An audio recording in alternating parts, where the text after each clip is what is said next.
Hello, snacks, and welcome to my web. I'm your spider girl, cutie Peppa Pebbles, and we're doing more Homestuck today. Hello, everybody. Hello, hello. Thank you for being here. Nice to eat you. Hello, J Hill. Hello, Sakuna. Hello, Non Bean. Nice to eat all of you. Yummy, yummy. So tasty. How is everybody doing today? Are you ready for some Homestuck? Ready for some Homestuck? Because we're gonna be reading some Homestuck today. I'm assuming you're all ready for some Homestuck.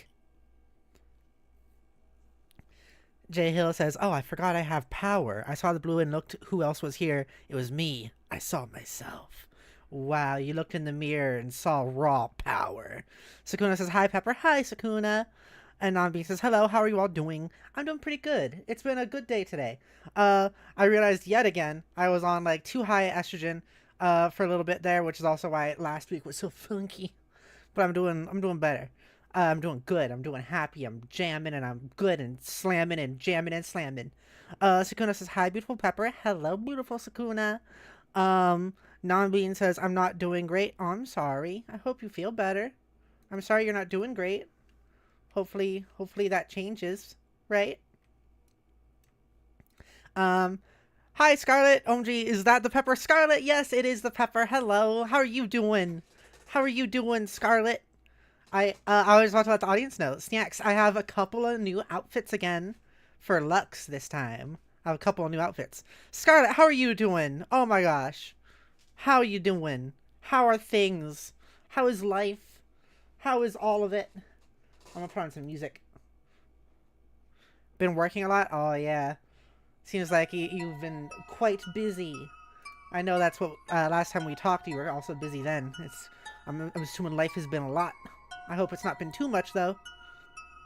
Night shift, oh boy. Oh boy. Scarlet, did you know I moved? Did you know that I moved across the country?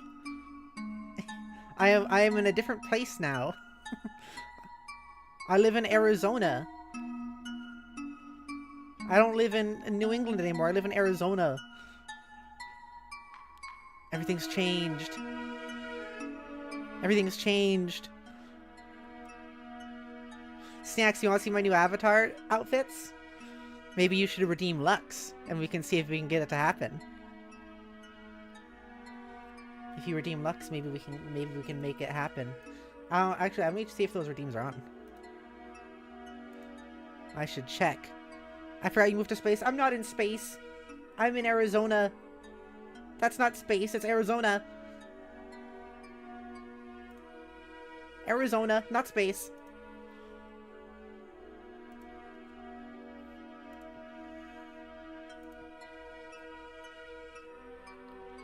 Arizona is not space, it just looks like space occasionally. Only very occasionally, though. Whoa! There we go. Thank you, Scarlet. Loser. Okay, well first let me... Okay, so that means that the redeems are all set, I think. Okay, so that's good. Okay. I will put on a different outfit. You saw in the Discord? Oh, okay, cool. Let's see. I have two new avatar outfits. Let's see. First, I have this one, which you might have seen in my schedule posting recently. I think it's pretty good. I think it's pretty cool. Let's see if I can make it so the desk isn't there, so you can see me a little bit better. There we go. Yeah, I look like one of my favorite characters from an anime I like. What does everyone think about the outfit? I think it looks cool. I think I look pretty fashionable. Pretty fashionable, if I do say so myself. Fashionable Pepster. Yeah. Yeah. It's cute. Thank you. Thank you. I have been wondering if I should change the, oh goodness. Hey, loser. Okay, thank you for the sweets, yummy, so tasty, nummy. Okay, I'll end all my sentences in yummy for 5 minutes. But yeah, I was wondering if this, if like, well, first of all, I'm curious if anyone recognizes the outfit, yummy. Anyone recognize what anime it's from and which character, yummy? There's one piece that's a big hint if you know the anime, yummy. But yeah, I'm wondering if, like, should I keep this yellow and gray, like, top? Or should I change it to a different colors, I've been wondering. I wonder if different colors would make it look better. Yummy. Stukano says no. As in, no, don't change it, or no, you don't recognize the outfit. Yeah, okay. I really like this one. I spent like a while yesterday working on this. I think it's pretty good. I unzipped I unbuttoned my pants. I unbuttoned my pants to give everyone a sneak peek. Yeah. Sneak peek. Sneak peek. The anime. No, it's not the anime that's called the anime. Okay, I have another outfit too. We'll see that one if people redeem either Lux again or Strip. I guess Strip would probably be cheaper, but that, yeah. It's a stripped outfit. Let's go over to the other screen. Whoa, I'm all tall. I'm all tall and up there. There we go. There we go. Nonbean says, I got it? Okay, what is it? What outfit is this? Which character? Or do you mean you're going to redeem Strip? That's the thing you're doing. Okay, okay. Okay, okay. Hey, loser! Okay, that means we should probably go back to this screen so I can show it.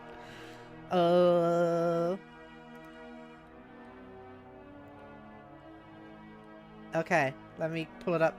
This one's a sexy one. This one's a sexy one.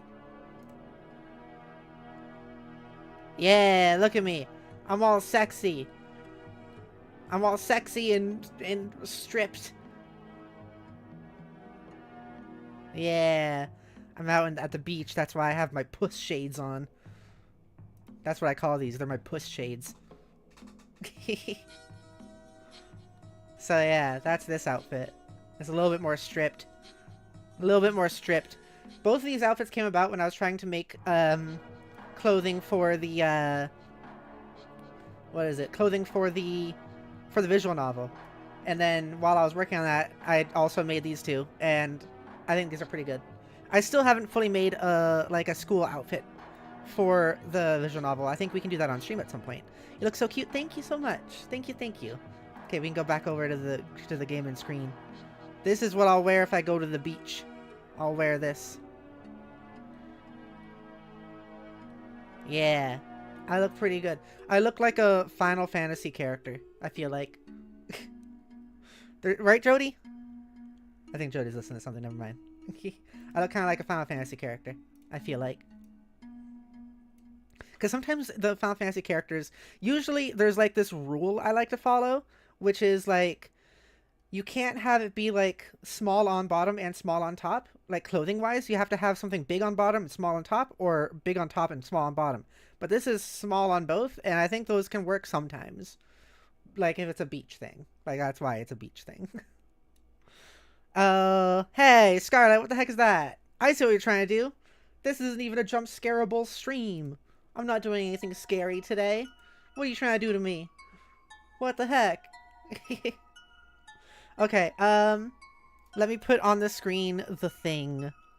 Damn. I'm sorry, I'm sorry. I'm sorry I had to ruin it. Tried to get me. What the heck? Okay. There we go.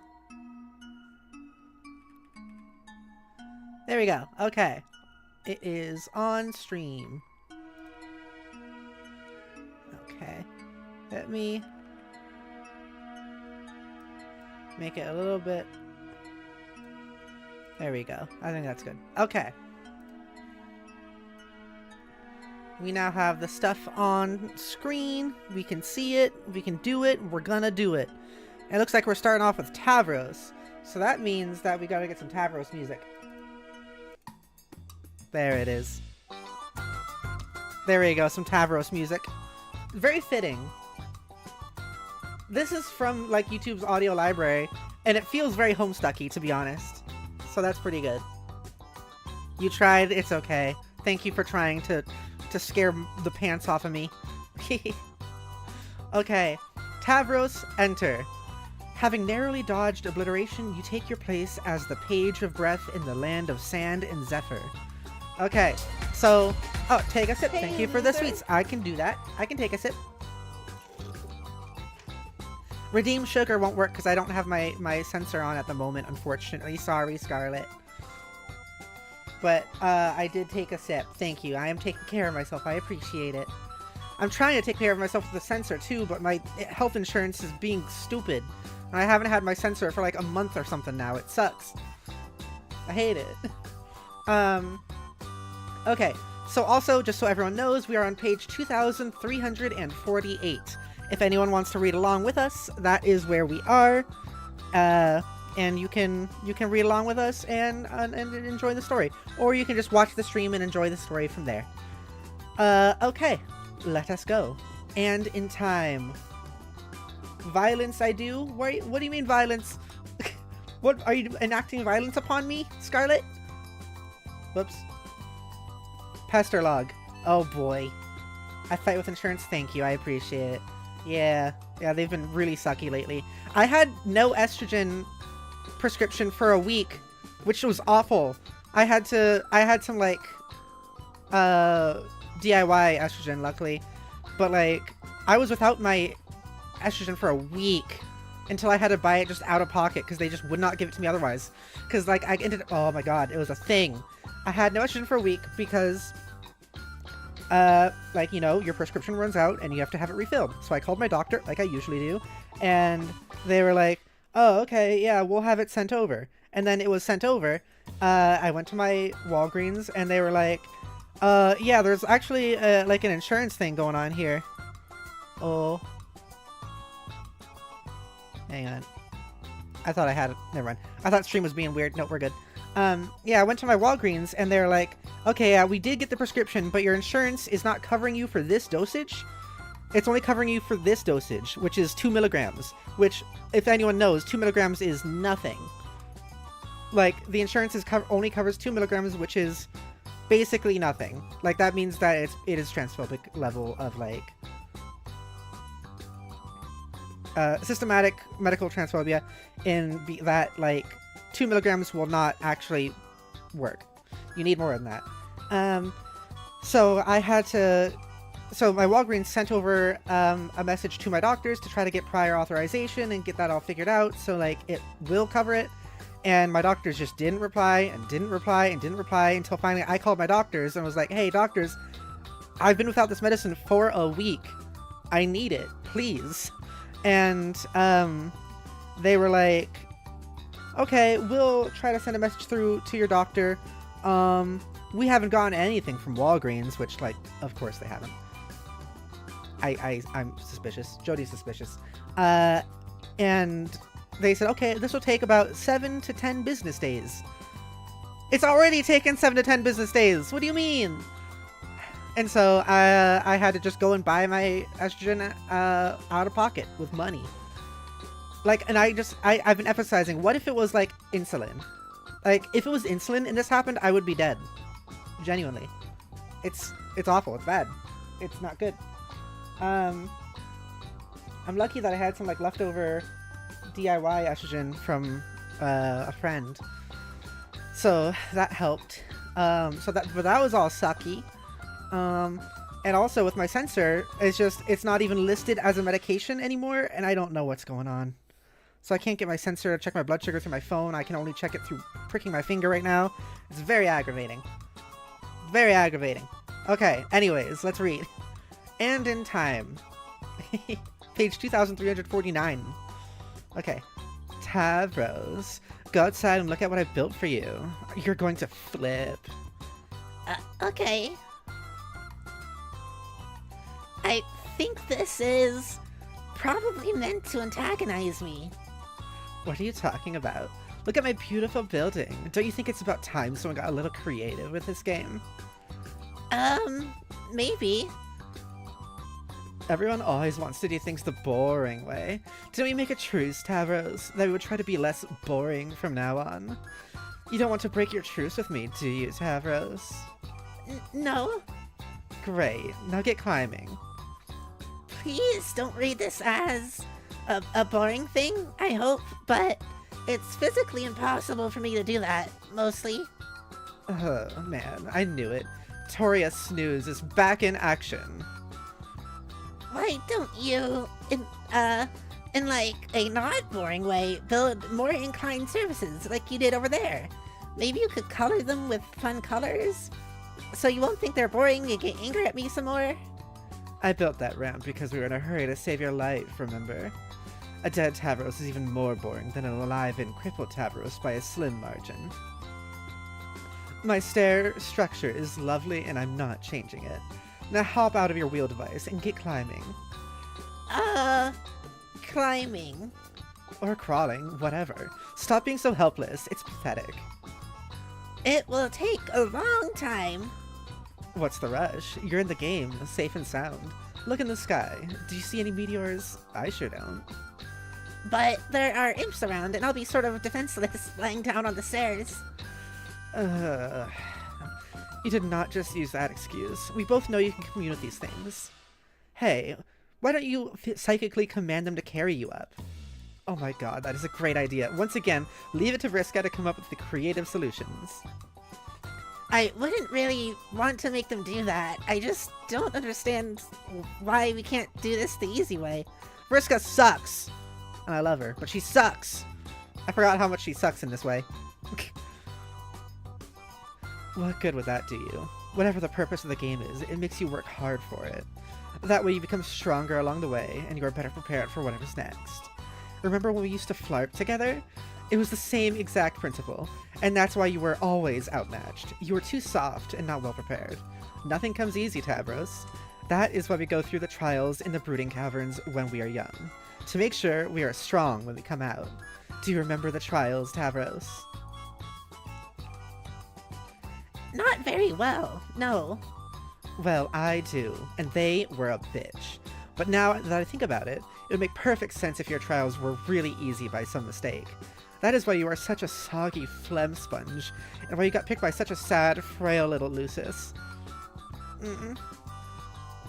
But that's okay. It probably wasn't your fault, just a bad break. You're lucky to have me as your server player, so I can challenge you and help you get strong.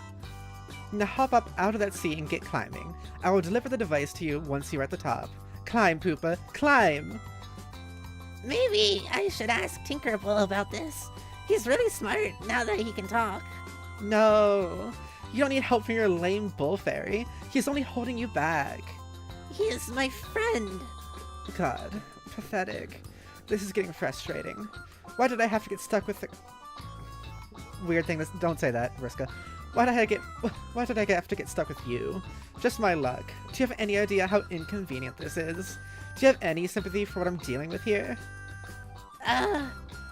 You're so inconsiderate. You just sit there looking smug. It's infuriating to look at you. You haven't even thanked me, or apologized for that matter. Thanks, Vriska, for saving my life. It was sure brave and heroic and pretty of you. Also, I'm sorry from the bottom of my nook. Seriously, how hard would that have been? Okay, thanks, I guess. But... sorry for what? For being... Take a sip, thank you for the sweet, always so tasty. Sukuna says, I'm sorry, I feel bad for you. Yeah, the whole thing sucks, kinda. But I'm getting through it. I got the estrogen. Hopefully this won't be an issue in the future. We'll see how everything else goes. Scarlet says, people stinky. People are stinky sometimes.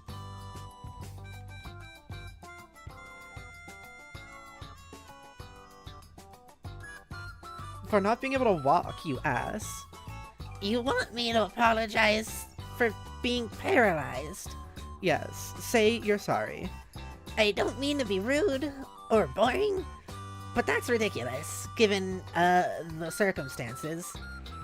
Bullshit. It's something called basic decency and civility, you fudge-blooded boor.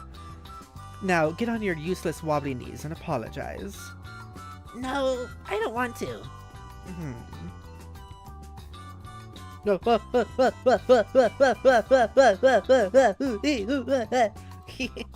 Apologize, Poopa. Apologize. Say you're sorry for being unable to walk. Wee! That's mean, Vriska. I like you when you have, like, the Dommy energy, but not the ableist energy. Tavros, summon Rufio. Whoa. Why are you drawing like that? Now she's done it. She has woken the mighty inner fury that is Rufio. Okay. But unfortunately, Rufio is not real. He's imaginary. Why did that come up like it was a stand? A fake, like a made-up friend, the way fairies are. You continue to be sad and alone. Aww. Vriska, wee! Vriska, you're being a bit of a piece of ass.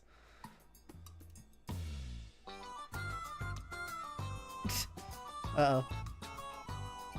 Kanaya, mediate. Okay, let's switch music.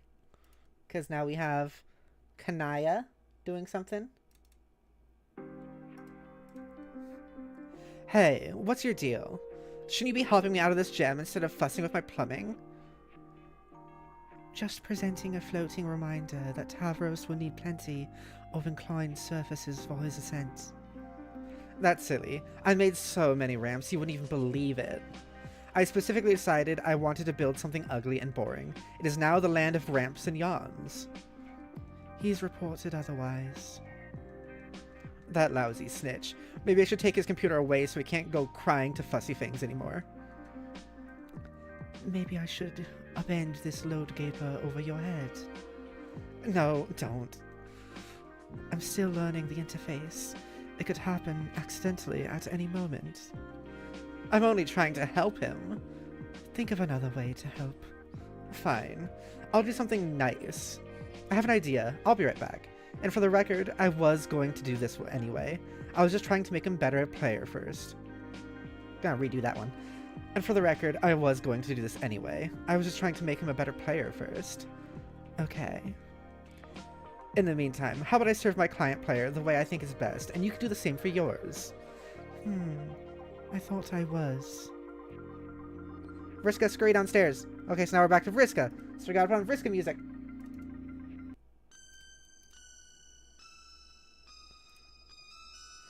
You make your way down to one of your innumerable loot strongholds, where you stash riches and gold and jewels and prizes plundered during your campaigns. There they are, your rocket boots. You must confess you will never... You must confess you will find favor with just about any kind of footwear as long as it is bright red. You should wear these striking boots, even if they were broken pieces of junk. But as it happens, they work just fine, and they are awesome. Take them. Go back up. Quit cleaning up after me. You're so ridiculous. Vriska, get code. You're just moving the individual dice. That's cute.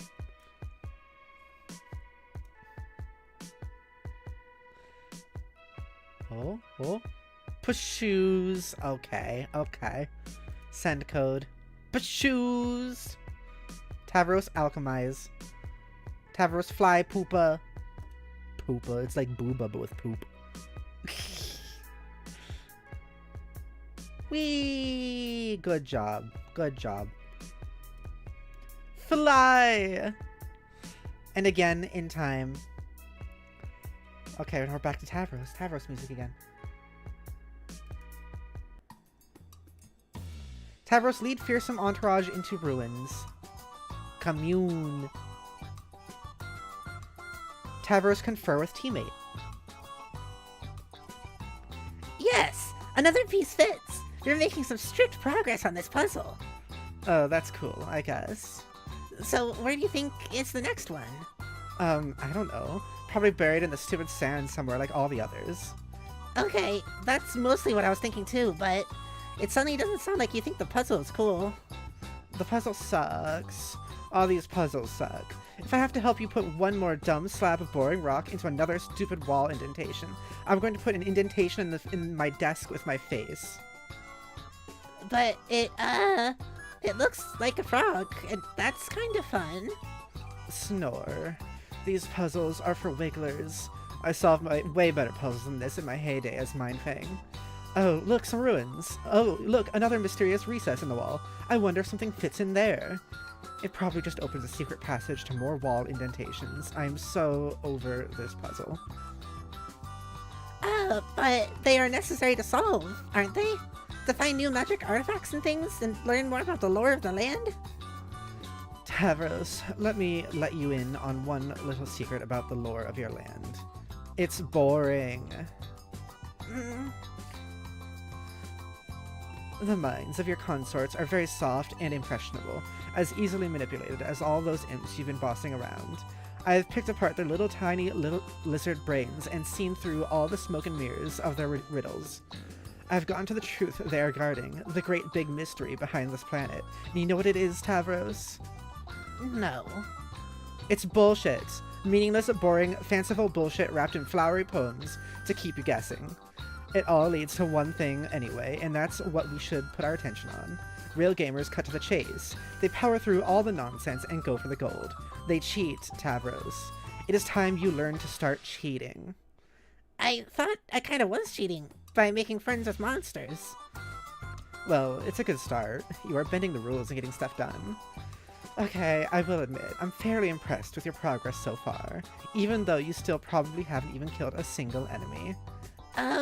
No, don't bother. I know you haven't. But maybe that's okay. Maybe it's just your style, and your real strength is surrounding yourself with allies who are much stronger than you. Like me. I'm sure there's probably more than one way up the Escher ladder. In your case, probably the only way is to roll gently up the Escher ramp. The path...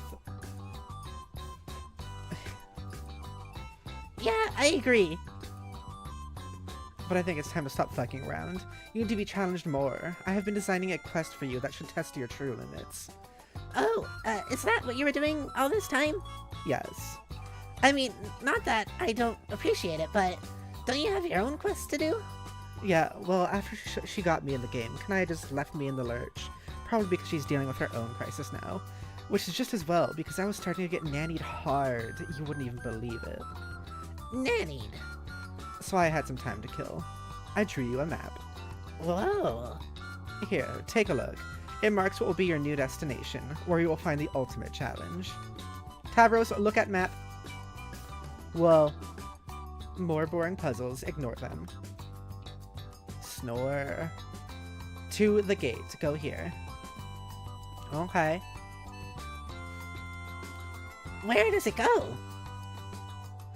I have determined from your consorts that there is a terrible monster deep underground. It guards a hoard of treasure bigger than either of us can imagine. It's called a denizen, and it is the boss of your whole planet. Tavros, you will go and face your denizen. Won't that be difficult? It will be the most powerful adversary you have ever met, but you can handle it. I believe in you. Thanks. I mean, I respect that you have lots of piratey bravado about stuff, and you type fast about it, but I think this is a foolish and not sensible sort of plan. I will probably just get killed, realistically. Maybe. That is the risk you take by being a brave adventurer, but it is a good opportunity to apply your cunning. Maybe you can rally a huge army to bend to your will and overwhelm the monster. Who knows? It is up to you. This is it, Tavros. It's time to sink or swim. I should get Kanaya's advice. Or maybe Karkat, since he is the leader. No. Oh god. Every time. Always going and getting to others to bail you out. Anyway, Kanaya is missing in action, and Karkat has his head up his nook with his new stabby hate friend. Neither can help you. It's just hard to figure out if you really think this is a good idea strategically, or if it's just more of the thing where you harass me, but sound excited about it. Tavros, I know nobody believes me about this, probably not even a gullible dope like you, but I actually care about your advancement as a player. Everything I have done has been done to make... everything I have done has been to make you stronger. Okay, I still don't know what to believe about that. You are useless. I'm done talking about this. Now shut up and point that cherry vehicle of yours towards the X on the map. Next stop, Gate 7. Let's go. This isn't optional. You know very well that I can make you go to that gate whether you want to or not. But I would rather have it not come to that. What will it be? Advance or advance? Okay. I will go. Oh, one last thing. Equip your Boy Skylark outfit. This will be Poopa's last stand. I mean, sit. Vriska, ableist, stop. Point cherry vehicle toward X on map. Vriska, you suck. You're mean. You're a jork. Point cherry vehicle towards X on map. And there we go. Shoes. Crash. You proceed through what seems to be your second gate into the land of maps and treasure. The thief of light lies in wait.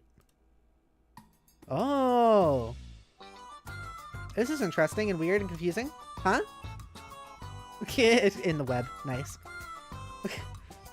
Vriska, wake up. Oh my, it appears Poopa Pan himself has flown through your window while you were asleep. How exciting! Surely he is here to take you away on the adventure of a lifetime.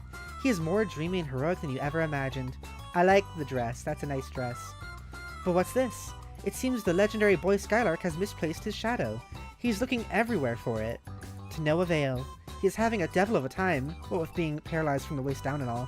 He clearly needs your help. Vriska, help Poopa find Shadow. I don't like that face you're making.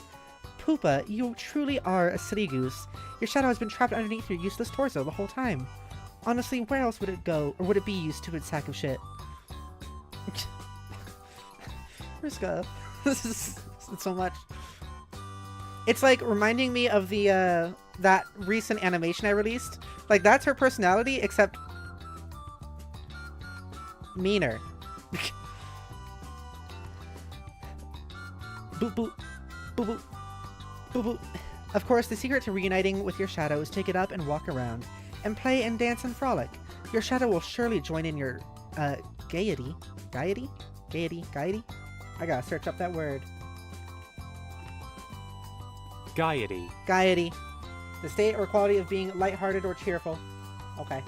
Now I know. But it appears Poopa has lost the use of his legs. There will be no more frolicking in this young man's future. Unless...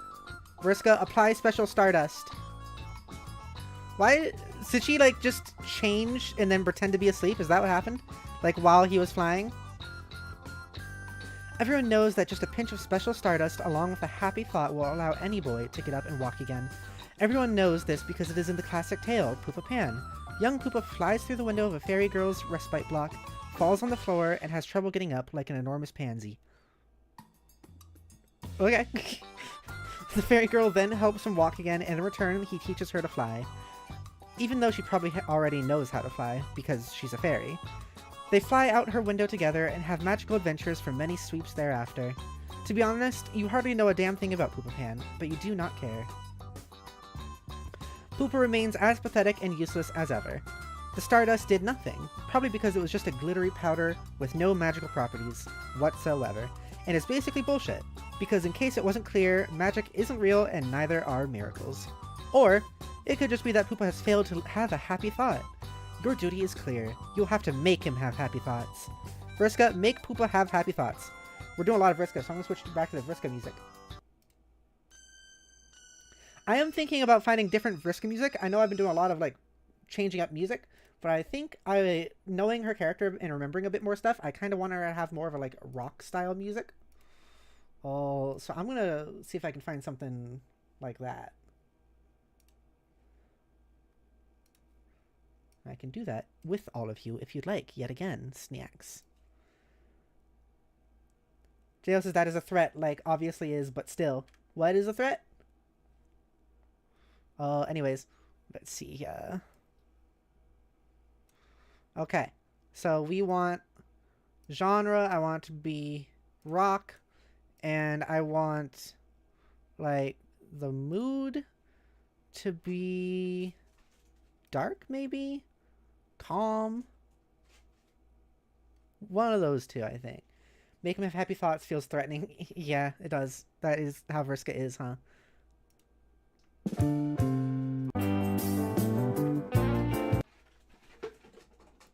Ooh. That doesn't sound like rock.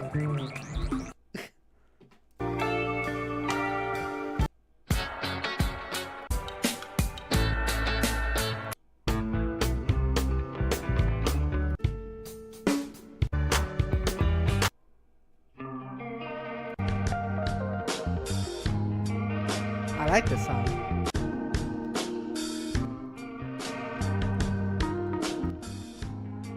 I don't know if this music is, like, fitting, exactly, but I like the song. This sounds good. I'm gonna star it.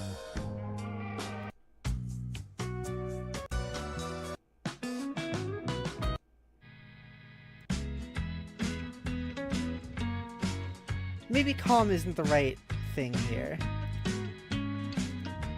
We can do dark, maybe dramatic.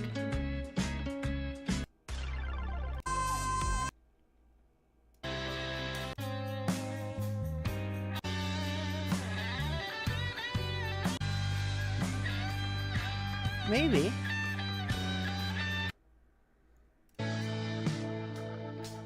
Spandex Man, the animated series?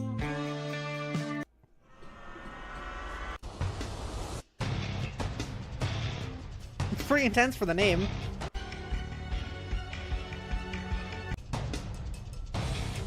Interesting.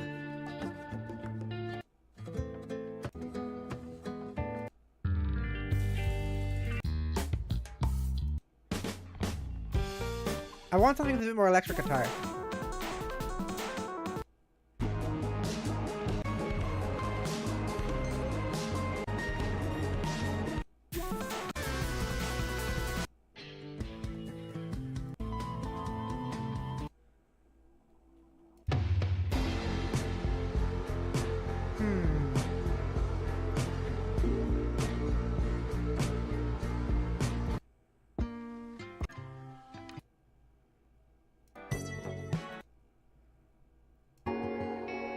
I'm surprised how much this music sounds like 80s. Like, listen to this. So 80s sounding.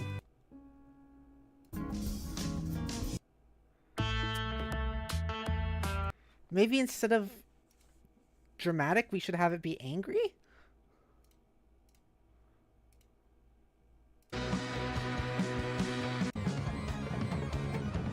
Yeah, this is more like the mood I was thinking.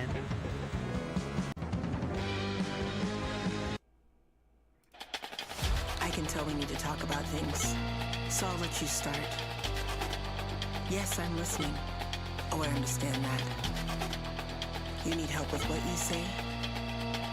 Oh, that's crazy. That's crazy, because the last time that we talked about this, I felt like I was really clear. I gave you everything that you needed to hear, but you're still asking me for more. No, I'm just trying to understand what you're asking for. Because the only thing that I can't really describe right now is how angry I am about you not listening to what I said before. You're just not listening. You're projecting and you're not listening! You're not listening! No, you're not listening! Alright, what do you have to say? I'm listening. That was a lot. That sounds pretty risky, but also it has lyrics, so I don't think it's gonna work. Fearless says that was a lot. That was a lot.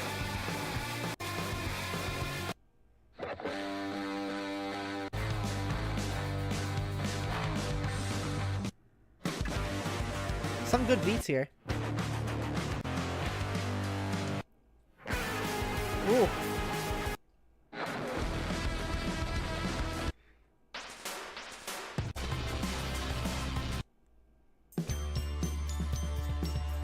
I feel like there are times where Freebird would fit in Homestuck. That's funny.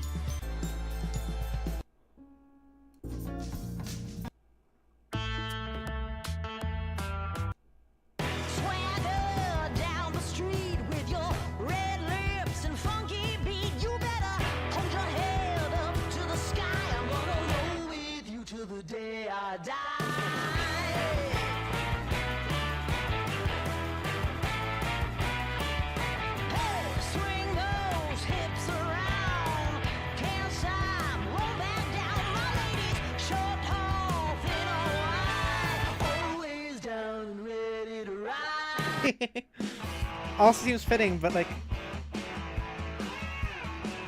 I feel like I've heard this song before.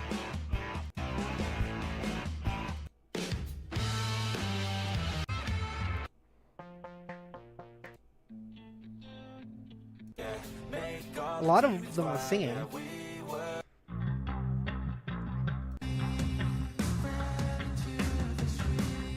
Well, this sounds cool.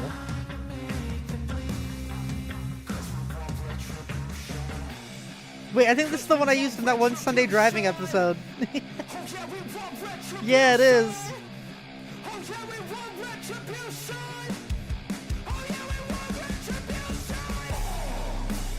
Yeah, I used this song in that one episode to make Cryptic sound really overdramatic. I remember that. It sounds cool.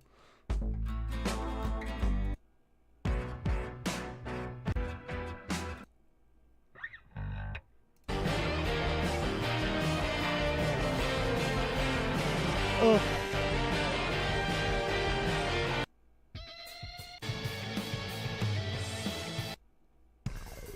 Ooh, frog music. Did you hear that? There was frog music in there.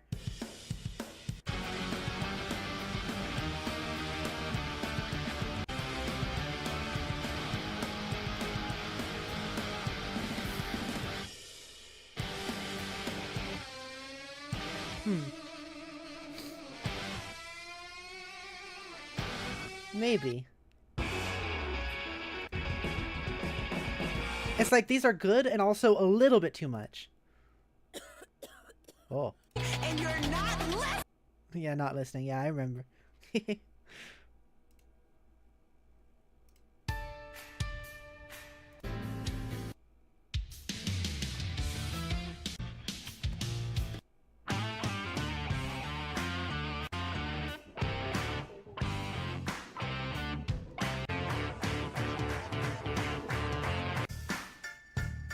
Yeah, this is it. That's the one. That one works, I think. That one does it. That one's good. It has the tone. Okay.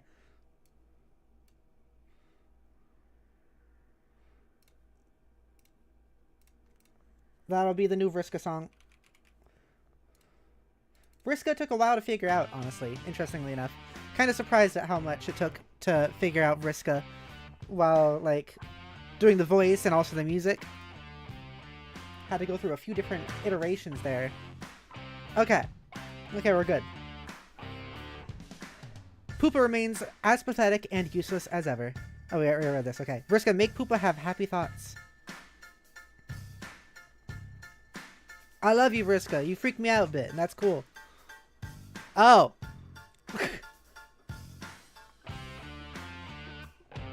Oh, shit.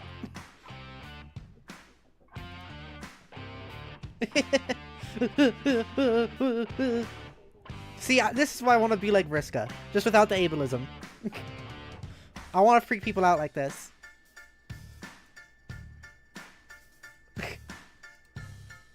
Manipulate.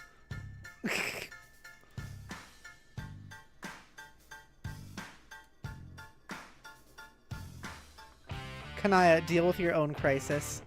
Well, and now after all that, we're switching to Kanaya.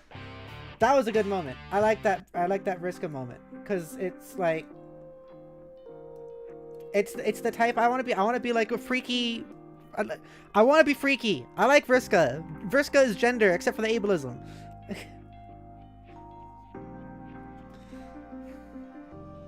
And also, like, I'd want to be mean to people who like enjoy it.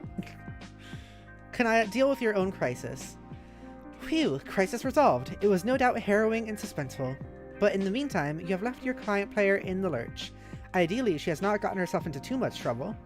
And ideally, the dramatic irony has not gotten so thick you could draw a dotted line on it with a tube of lipstick and cut it in half with a chainsaw. Can I return to serving client?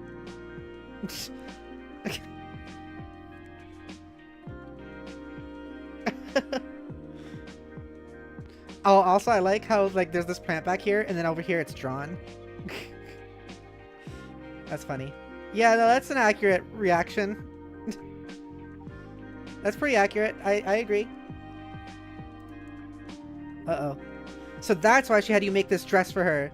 And you just went along with it like a sucker. Oh, you're such an idiot. Oh no. Oh no. You made the dress for her? Is this... Oh, jeez. Oh, jeez. Is this because you're lesbians? You want to be in lesbians?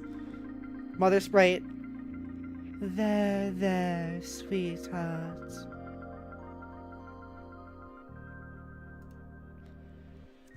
Kanaya, it's hard. Being a kid and growing up, it's hard and nobody understands. Try to understand. The problem is that when the subject of troll romance is broached, I should have just like a general sad song too, I think.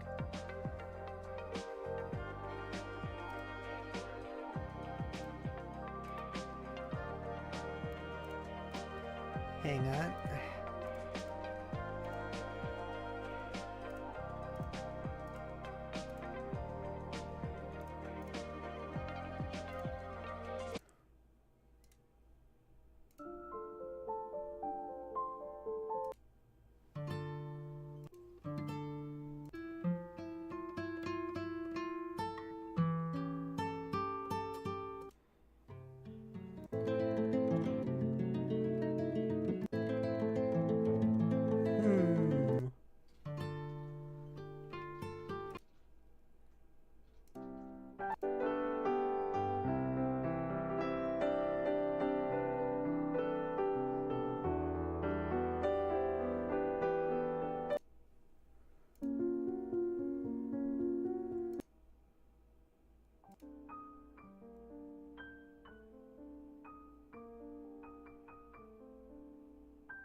This one almost sounds Homestucky, actually.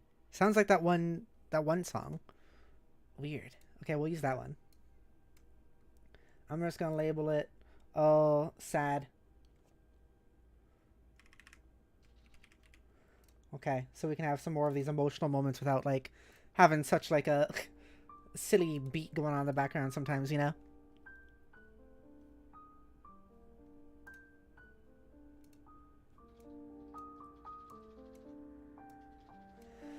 The problem is that when the subject of troll romance is broached, our sparing human intellects instantly assume the most ingratiating posture of surrender imaginable.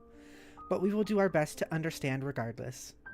Humans have only one form of romance, and though we consider it a complicated subject, spanning a wide range of emotions, social conventions, and implications for reproduction, it is ultimately a superficial slice of what trolls consider the full body of romantic experience. Our concept of romance, in spite of its capacity to fill our art and literature and to rule our individual destinies like little else, is still just that, a single, linear concept, a concept usually denoted by a single symbol, heart. Troll romance is complicated, more complicated than that. Troll romance needs 4 symbols. Red romance, black romance,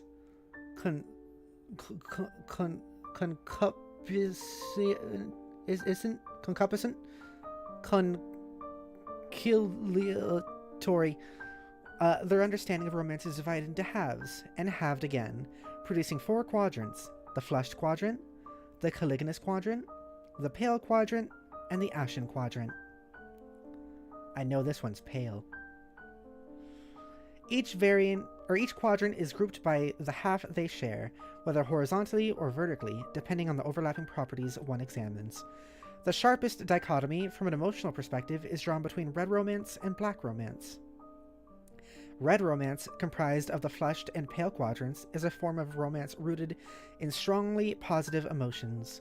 Black romance, with its caliginous and ashen quadrants, is rooted in the strongly negative.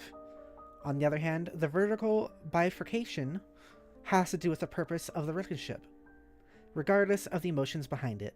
Those quadrants which are concupiscent, oh god, concupiscent.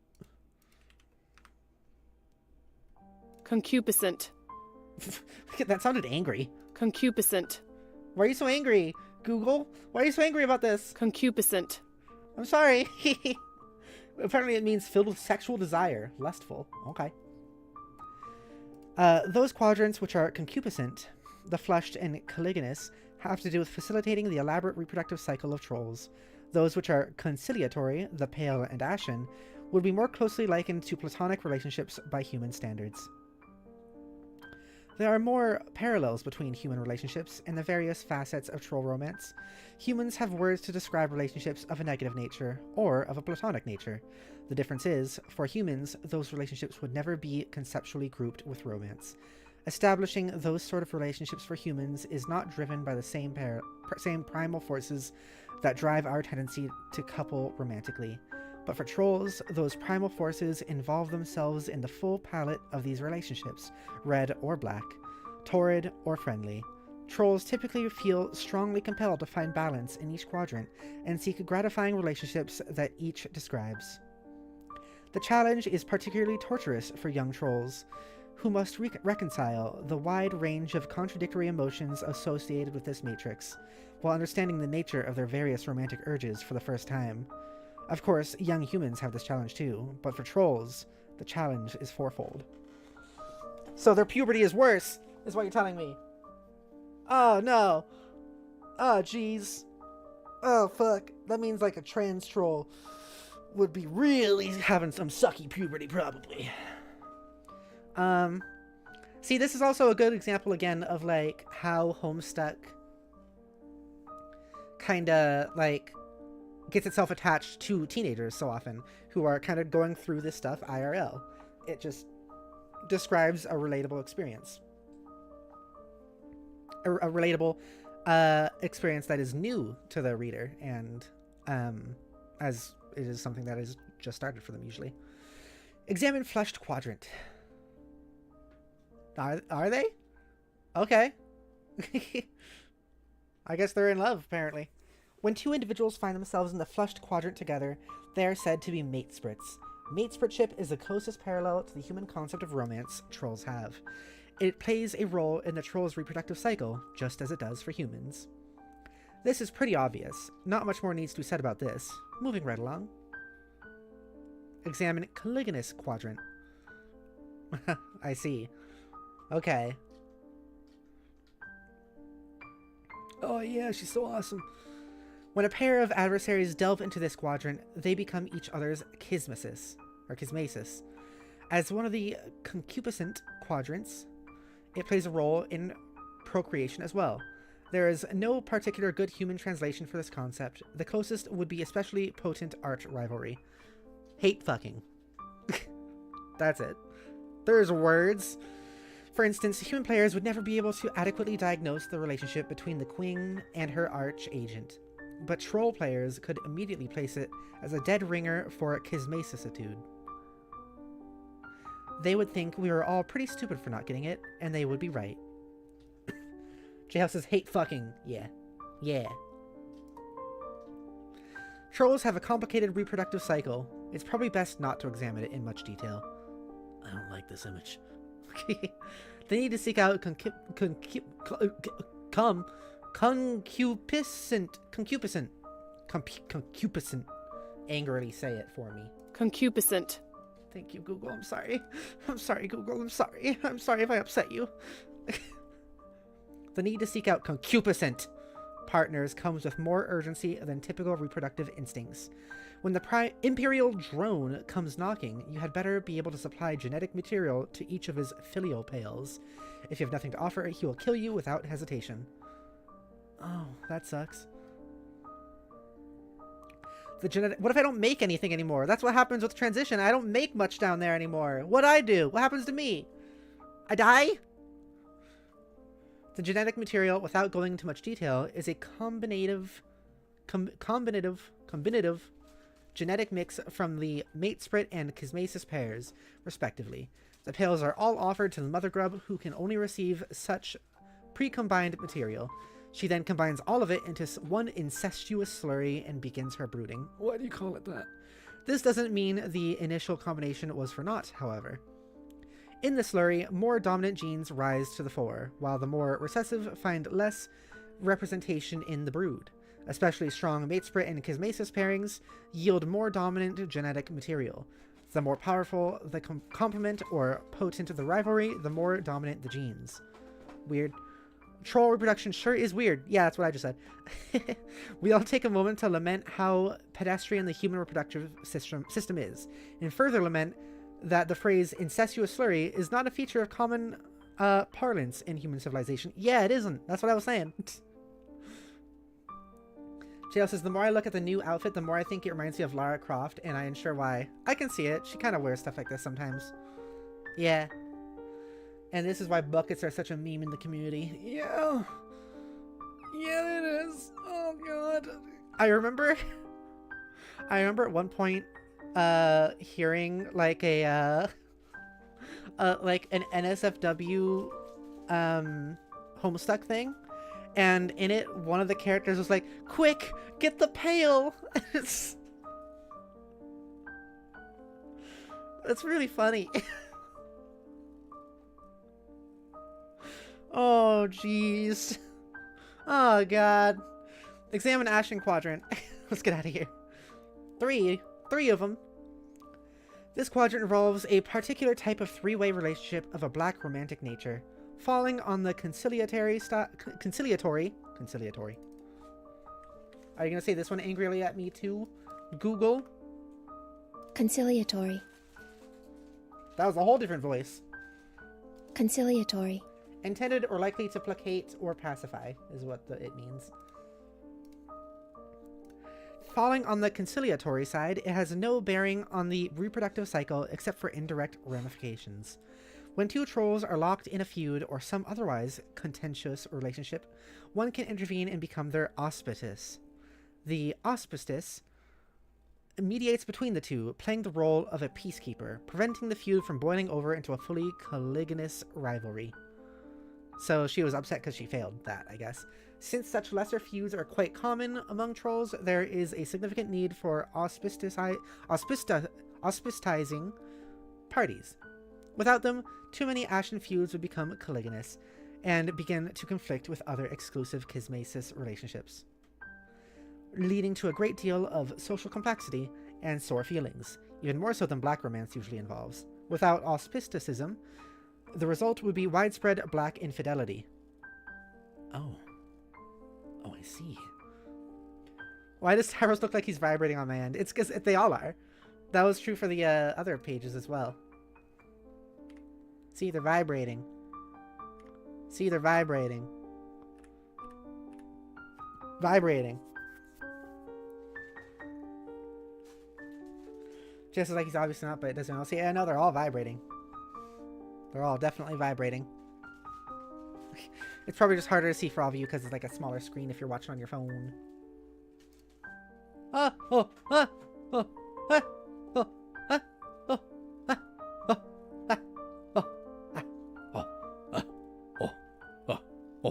See, well, it should be like...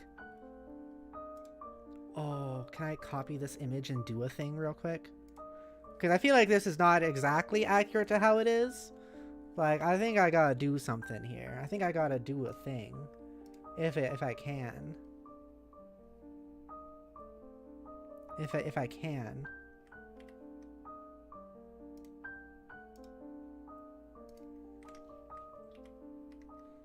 Okay. No! No! I almost got it. Oh. I got it. Okay.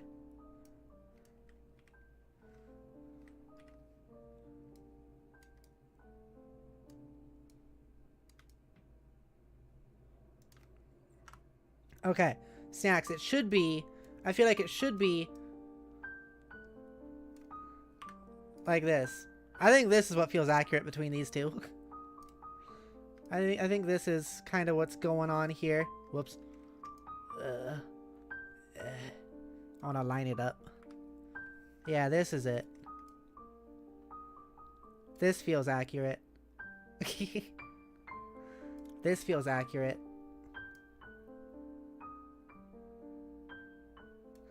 This is it. This feels accurate. This is it. This feels accurate. This is it. Yep. This feels accurate. This feels accurate. Yep, this is it. There you go. This is basically what's happening here, actually, I think. Anyways. JL says, it's interesting that we really do get shown such amazing examples of each with the trolls. It's true. Yeah, it is neat. And it's interesting how, like, IRL people have come to start using, like, some of these phrases as well.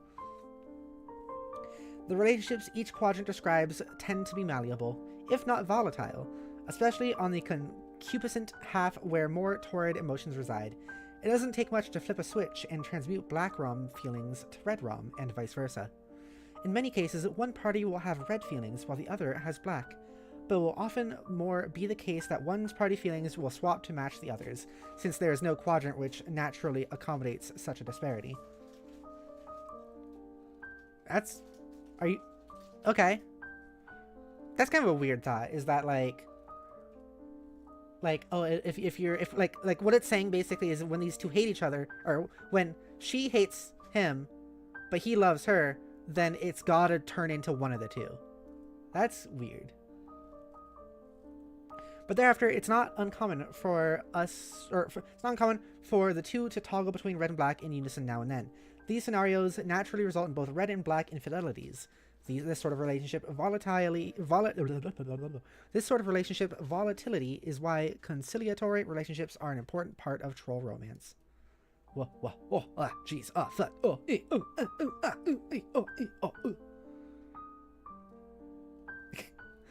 An auspice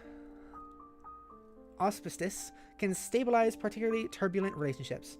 If the auspice fails to mediate properly or has no interest in the role, or perhaps has different romantic intentions herself altogether, then the relationship often quickly deteriorates into one of an especially hostile and torrid nature. There are many outside factors and influences tugging and pulling these relationships in different directions.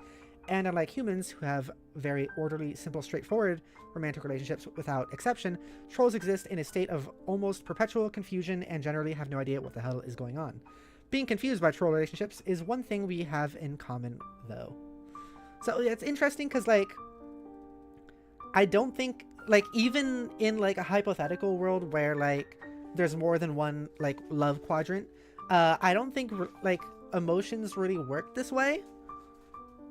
Like, it's kind of treating emotions in this sort of, like, kind of a way that Homestuck does all the time, as more of, like, a concept or, like, a, like, coded computer thing, even.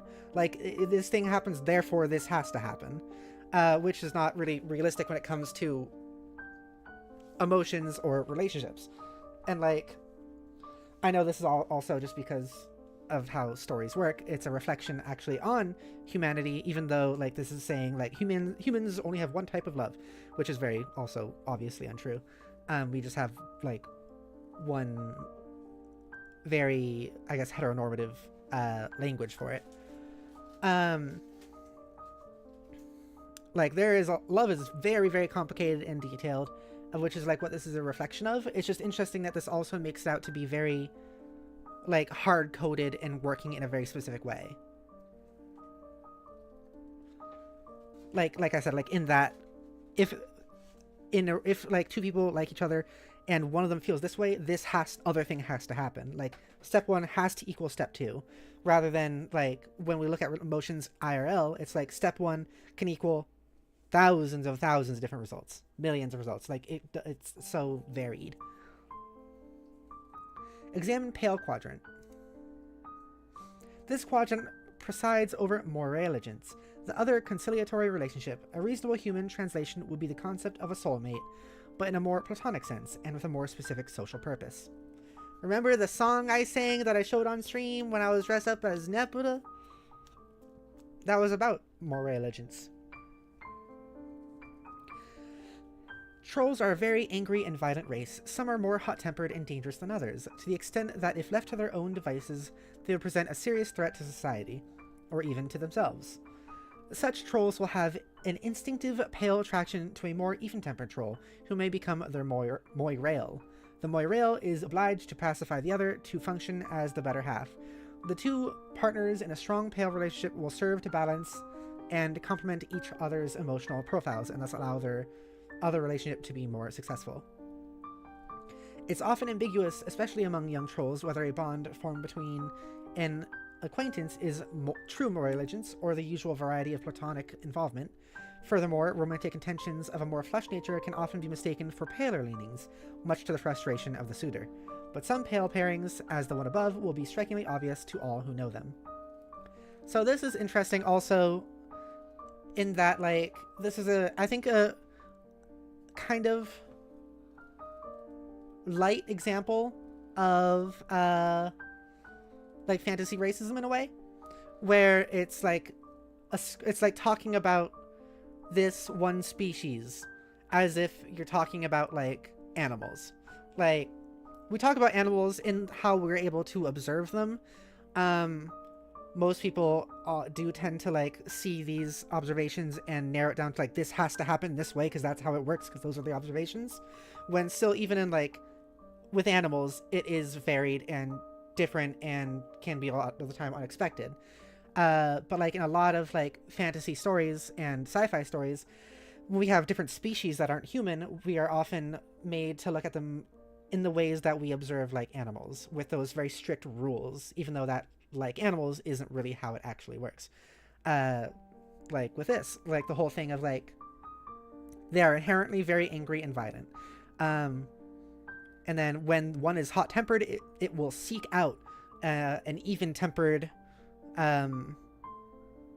like, morale, which is, or like partner, basically, in this sense. Which is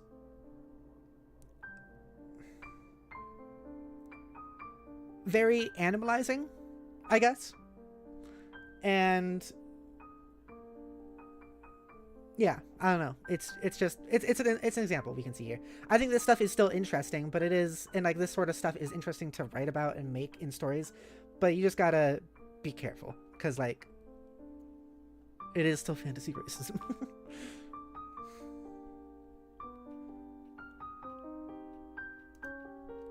And yet others will seem to have been hatched for each other. Who the fuck is this? Who the fuck is this? Wait, more troll romance exposition, please. It's too much. God, you can't just get enough of this, can you? That would have been a great point for a transition out of this illustrated sociological study. But okay, if you insist. Now see, what's going on here is, it's perfectly simple. When the full matrix of troll romance is in action, we have, hey, why don't you figure it out? You should be an expert on all this by now, anyway. Yeah, I have interesting feelings about this, in that, like, it's talking about this as if it's very complicated, but personally, I think this is actually simplifying relationships and romance and emotions pretty heavily, to be honest. But maybe it'll be explored more, and we'll see if that is talked about and stuff. Yeah, I don't think this is terribly complicated, actually. I think it's trying to frame it as complicated by saying, like, hey, look at your human romance. This thing that you should know about because you're a human reading this, and you know the word love. What if there was more than just one word and different types of it? Which is, like, is already true for us. It's just we don't have the exact language to describe it. And so it takes us and goes like, hey, look at your thing is kind of simple and dumb because I'm looking at it specifically from a language standpoint and not, like, from an actual how it works socially and scientifically standpoint. Also, sorry, is it okay if I jump in? Just a second. And then it's going to this and saying, like, because yours is simple, here's this thing next to it. Isn't it way more complicated than your thing that we're basing off of only a single word? When it's not, actually. It's pretty simple in my mind. Okay, go ahead. Also, it's kind of English-centric because other languages absolutely do have words for different types of love. Yeah. Like, ASL, for example, has different signs for just love on its own versus to love a person versus to love an object. And, like, I know ancient Greek has lots of different words for different types of love. Yeah. Like, what's the word? The kind of love between a parent and a child. I forget the word off the top of my head. Or versus, like, romantic love versus, like, familial love versus, like, like friendly love. Like these all exist. I thought you were gonna say French love, the not real kind. That's different. Yeah. No. Yeah, no, I think that's all correct. Also, Jodi, thank you for adding. You're welcome. Sakuna also says hi, Jodi. Hi, Sakuna. But yeah, like it's still interesting, and I think it's kind of fun to analyze it, looking at this and kind of noticing that. It's definitely trying to like. Okay, since we talk about politics on the channel a lot too, this is an interesting way to look at how this sort of thing, how analysis works. So a lot of people will just look at this and kind of accept it at face value, and analyzing it is going like, okay, how does this reflect real life? And yeah, how does it reflect real life? And like, when a lot of the times we talk about propaganda, I don't think this is necessarily like hardcore propaganda or anything, but like it's doing that same thing where it's like you can often look at propaganda as like a framing device. This is framing human romance as simple and this as complicated. When you're able to analyze it, you can tell this is pretty simple. Actual romance, human or otherwise, is pretty complicated. And that's kind of how you can like look at things and notice when something is propaganda or not.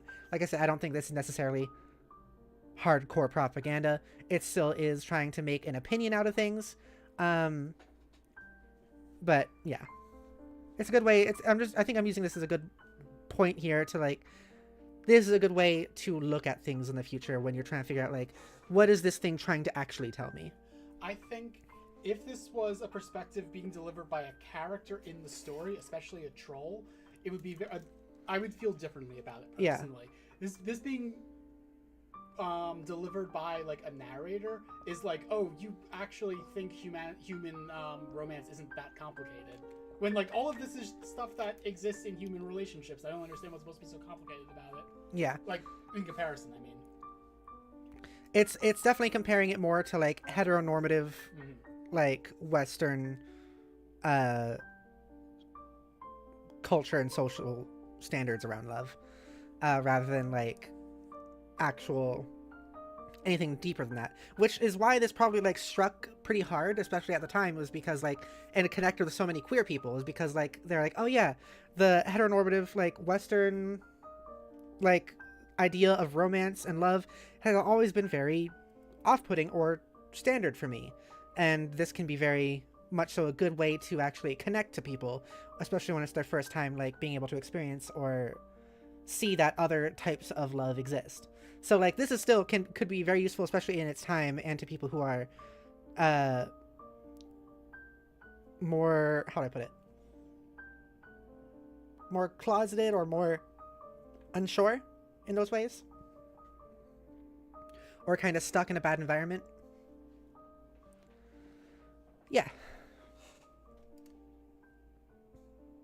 Later, our troll hero would try to explain this to our human hero. I remember. Attempting to convey all the nuance of troll romance through a nearly verbatim recitation of the preceding excerpts, which I think was more interesting when it was like a character trying to explain it rather than like the narrator. Like Jodi was saying, like when it's a narrator, that means it's trying to state this as like fact. When it's a character, you're able to take this information and be like, okay, so this is what this character believes, whether it's true or not. So a character explaining it could have been interesting in that, like, okay, this is actually this character's perspective on all this. Maybe it is more complicated. Maybe that can be explored more later. And who knows, maybe this will be explored more later. Because from what I remember, I'm pretty sure the story does later on go on to, like, try to do these, like, quadrant romance things with humans as well. Despite currently saying it doesn't happen or work that way with humans. So we'll have to look forward and see how that looks when we get there. I wanted to be able to do a little bit more analysis here. I feel like we haven't done analysis in a little bit, which is one of the points of the series, too, that I'm doing here. Okay. He would try to describe how rich and textured the troll romantic comedies were compared to the one-dimensional schlock of our human cinematic counterparts. He would barely scratch the surface of troll Will Smith's virtuosity and the delicate lattice of troll romance as he would assist the bumbling, fudge-blooded troll Kevin James through the interwoven minefield briar patch of red rom and black rom entanglements, all the while sifting through his own prickly romantic situation and ultimately learning the true meaning of hate and pity. But would they succeed before the Imperial drone came knocking with his thirsty pails at the ready? Yes, they would. But John didn't understand any of this because he's a moron, and he wouldn't shut up about his awful bullshit Earth movies. He would just go on and on and on about that garbage. Okay. Saguna says, I really like your streams. Thank you so much. I really like having you watch my streams. To be honest, also part of this comes across as a little bit like maybe self-hating from the author, Andrew Hussey. Meaning like maybe he, in kind of the sense like, I know Andrew Hussey has since then come out as like, I don't know what exactly. I know like a level of trans femme that uses any pronouns, I believe. I shouldn't say a level of trans femme, has come out as trans femme, and with the use of any pronouns is what I think is the case. And this could have been an early time because this was like 15 years ago, in her exploring kind of some of these thoughts, not thinking it was possible, because you can see a lot of this sort of like if you replace this like humanity here with like just society around me, from an author's perspective, you can definitely see some kind of inner conflict here, in that like it seems like Hussey wanted to explore romance and this sort of stuff outside of what they already knew to be socially normal and acceptable, and might have been a way to kind of like fight that and be angry at that, and kind of maybe even a little bit self-hating and thinking that they weren't allowed that. That's just my analysis or guess.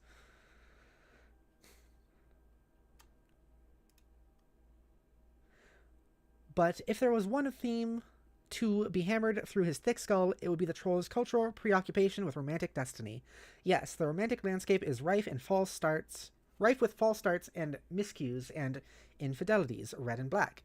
But every troll believes strongly that each quadrant holds one and only one true pairing for them, and it is just a matter of time before the grid is filled with auspicious matchups through the mysterious channels of troll serendipity. In short, their belief is that for each quadrant there exists a pair or triad of trolls somewhere in the cosmos that were. Oh.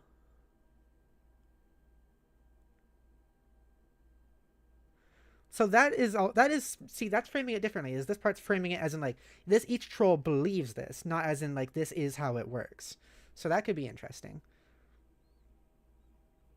It is also kind of stating here like within each quadrant the trolls believe they have to be monogamous, whereas like of course they don't, they can be polyamorous. And also, does to them having one troll or one partner in each quadrant still count as monogamy? It seems like it. JL says, I wonder if Dave is more or less Hussey or something sometimes. I've explained how much of a Dave is an act, so I wonder if at least to a certain degree that matches Hussey too. I do definitely see that. I think that's pretty accurate. Dave feels like Hussey's own caricature of herself.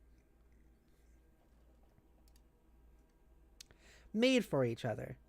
Wow, another great transition. You wonder if it will stick this time. You have no choice but to take a stab at the rare and extremely dangerous 2x transition combo. Hey, that's me. I tried in high school, went back, and then I tried again. I'm the 2x transition combo. Looks like it worked. So who is this guy anyway? Probably a gross Harry Potter knockoff. Yeah.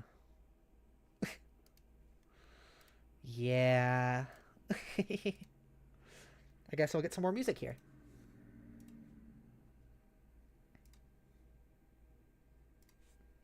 Let's see. We can do... Oh... Let's see. I think maybe more classical music could be good. Classical music or maybe folk music.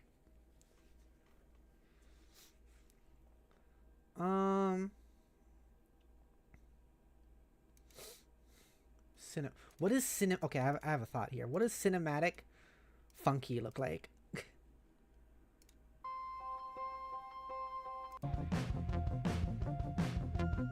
interesting.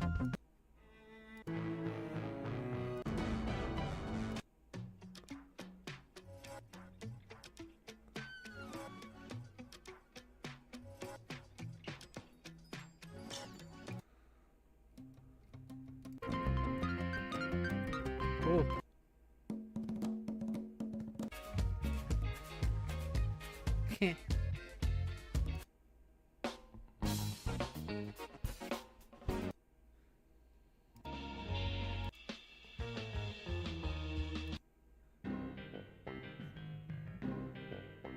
This one's farting. This one's brapping at me. I don't like it. This one's brapping at me, this song.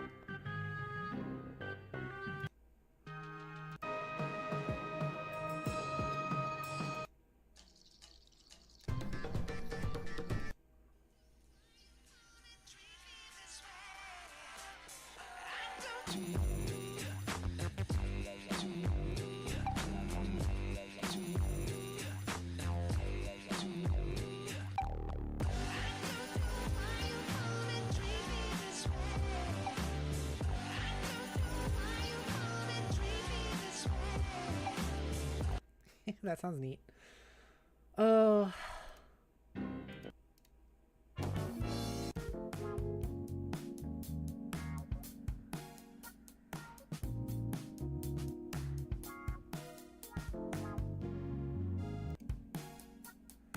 I think this could be for that other character that we just saw, the one on the left. Let's see. Let's make it classical. There's only one.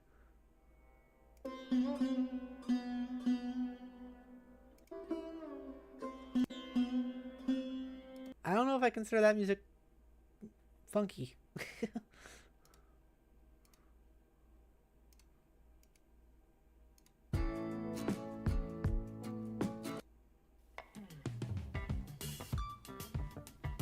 Okay.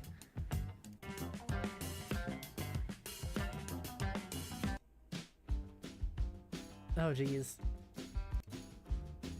This sounds like it'd be from like a 70s like beach movie.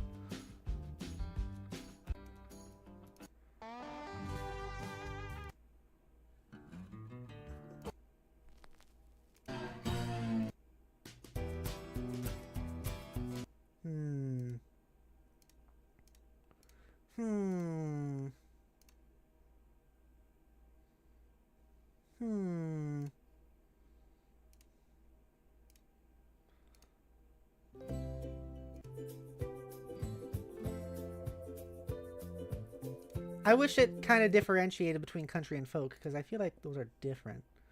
Let's just go back to classical and then do...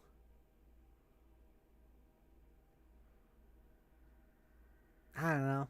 Whatever.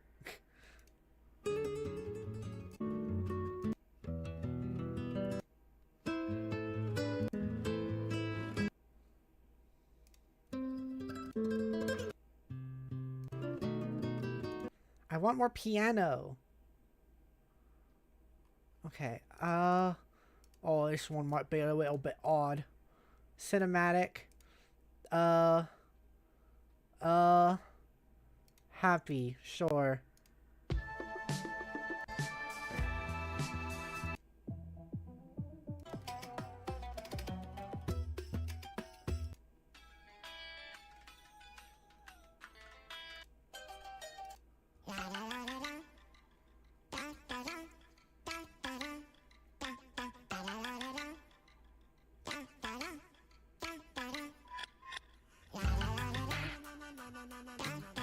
What's happening?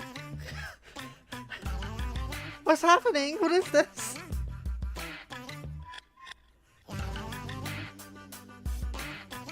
What?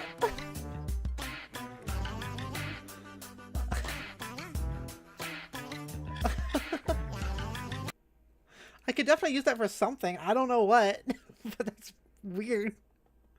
I don't think so. No, no, no, no. I don't think so.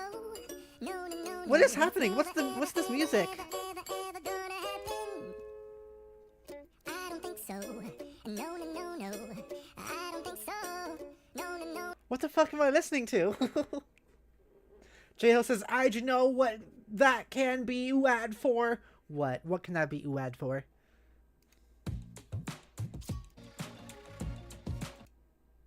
Do you remember that what can be best called the Munchkin curse? Oh my god, you're right. You know, you said that and I immediately remembered what you were talking about, and I also completely forgot that that was a thing that happens this entire time until now. I completely forgot about that being a thing that would happen until just now. That'll be interesting.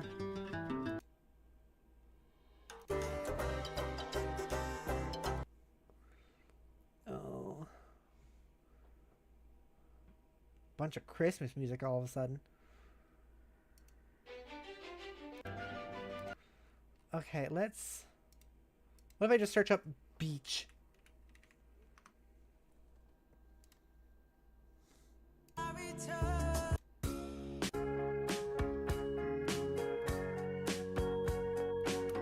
What if I search up Harry Potter? What if I search up wizard?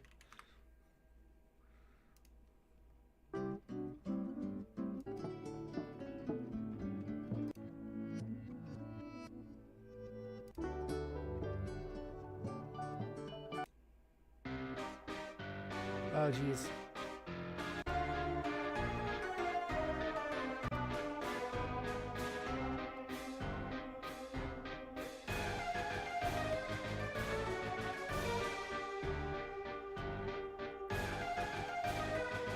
This sounds very Homestucky. I think we'll use that one.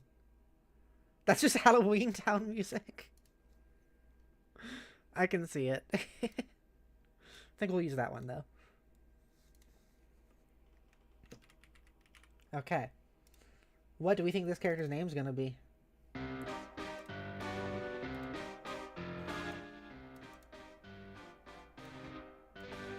Okay. Alright, we can go back to it. How is the audio, Snacks? Does it sound good? Good levels? Good levels of audio? So who is this guy anyway? And will we hate him? Because he's Harry Potter. Your name is Aridin Ampora. We didn't even get a fake silly name? Okay. Aridin, do something awesome.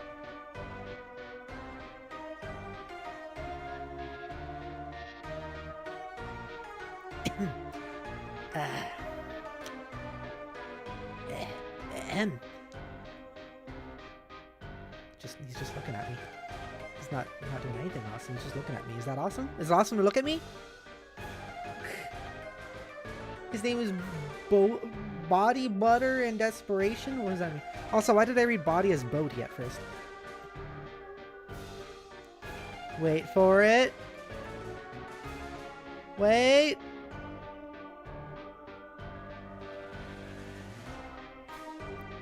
Okay.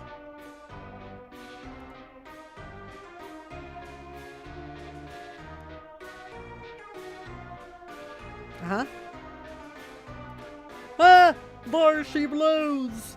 Whale. Whale. Swoop. Whoa. It's a cool blast. It is like a harpoon, but laser. Ouch. Sploosh. Fish food. Okay, that guy is pretty much squared anyway. What about her? 2 times transition combo. That's a cute zoom in. Also, fuck, we just found music. Fine, okay. Enter name. Your name is Feferi Pisces. So this one is widely debated. Is it Feferi or is it Feferi? I think Feferi sounds better.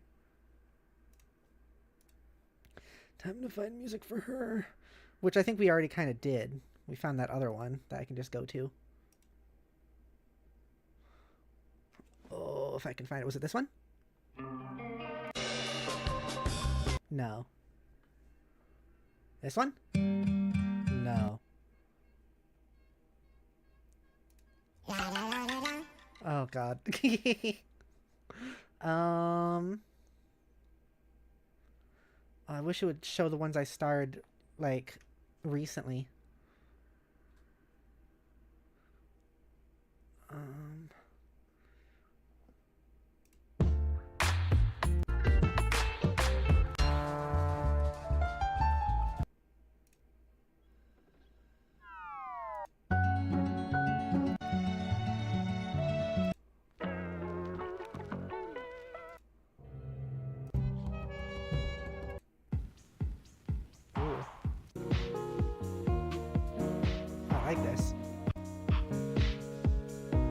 I should use this music for myself.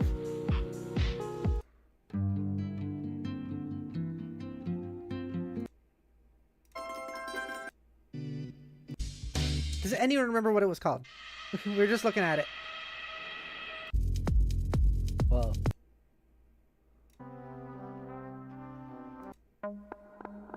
Oh. Classic scary YouTuber song.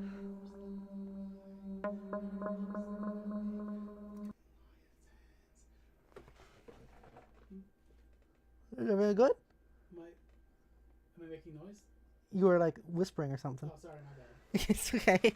I was freaked out. I was listening to a creepy song and I thought it was part of the song. My bad. It's Hope okay. I wasn't being picked up by the mic. Probably not.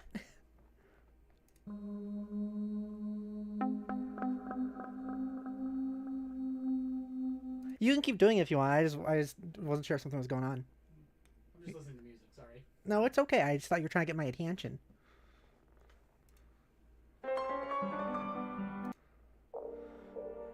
I do hope you both remember that song is to go with it later on. I hope so.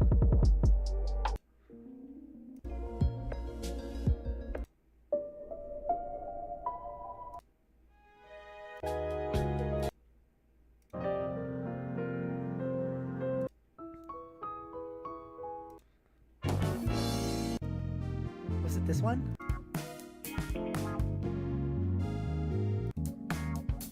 I think it was this one. Okay. Okay. Okay. Okay. Okay. Okay.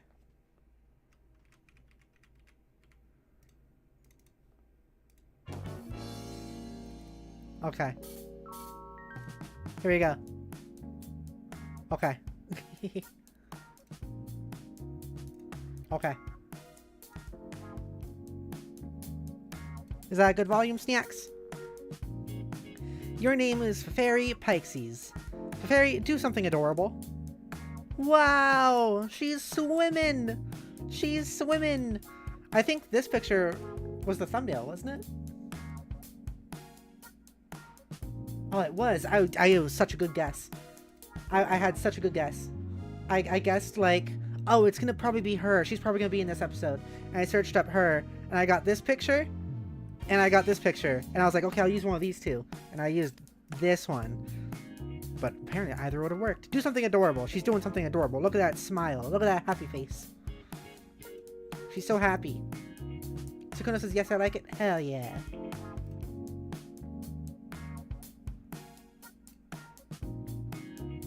Is this adorable? Or is it just the other part? She's in the darkness.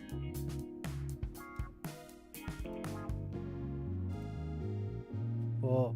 Oh god, don't tell me this is your Lucis. Oh dear god. Oh dear god. It's just a little munchin. Oh dear god. Oh dear god, it's still going. Oh, how does it survive on anything that's food? How much do you have to feed this thing? Fairy, go home. That should keep her quiet for a while, at least until she dies. That's gonna be one fucking huge sprite. Aridin, go home. That should keep her happy for a while and make a freshly orphaned troll somewhere pretty sad. Oh, that was a different someone's Lucis? Oh, that sucks. Examine block. Okay, so now we're back to fucking him. Okay, fine, whatever. I just switched. You conveniently return to your respite block so we may study your variety of interests. This was very considerate of you. Flowing through your veins is nearly the richest blood in the hemospectrum that it has to offer. Penultimate on the scale. Okay. Flowing through your veins is nearly the richest blood the hemospectrum has to offer. Penultimate on the scale. As such, you are a sea dweller, a sub-race of troll distinct from the commoners by mutation and habitat. A caste which rules over the entire species.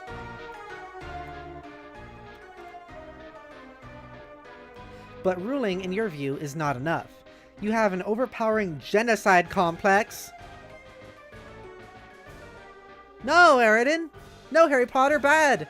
Bad! Inaccurate, but bad! and have made it your sworn duty to kill all land dwellers. You have amassed resources and deadly weaponry from around the world for this ambition through many sweeps of extreme role-playing, while pursuing a working doomsday device which will bring Armageddon to all those on the surface. Haven't had much luck with that, but maybe tonight's your night. You hold a fascination for military history and legendary conquerors. You suck!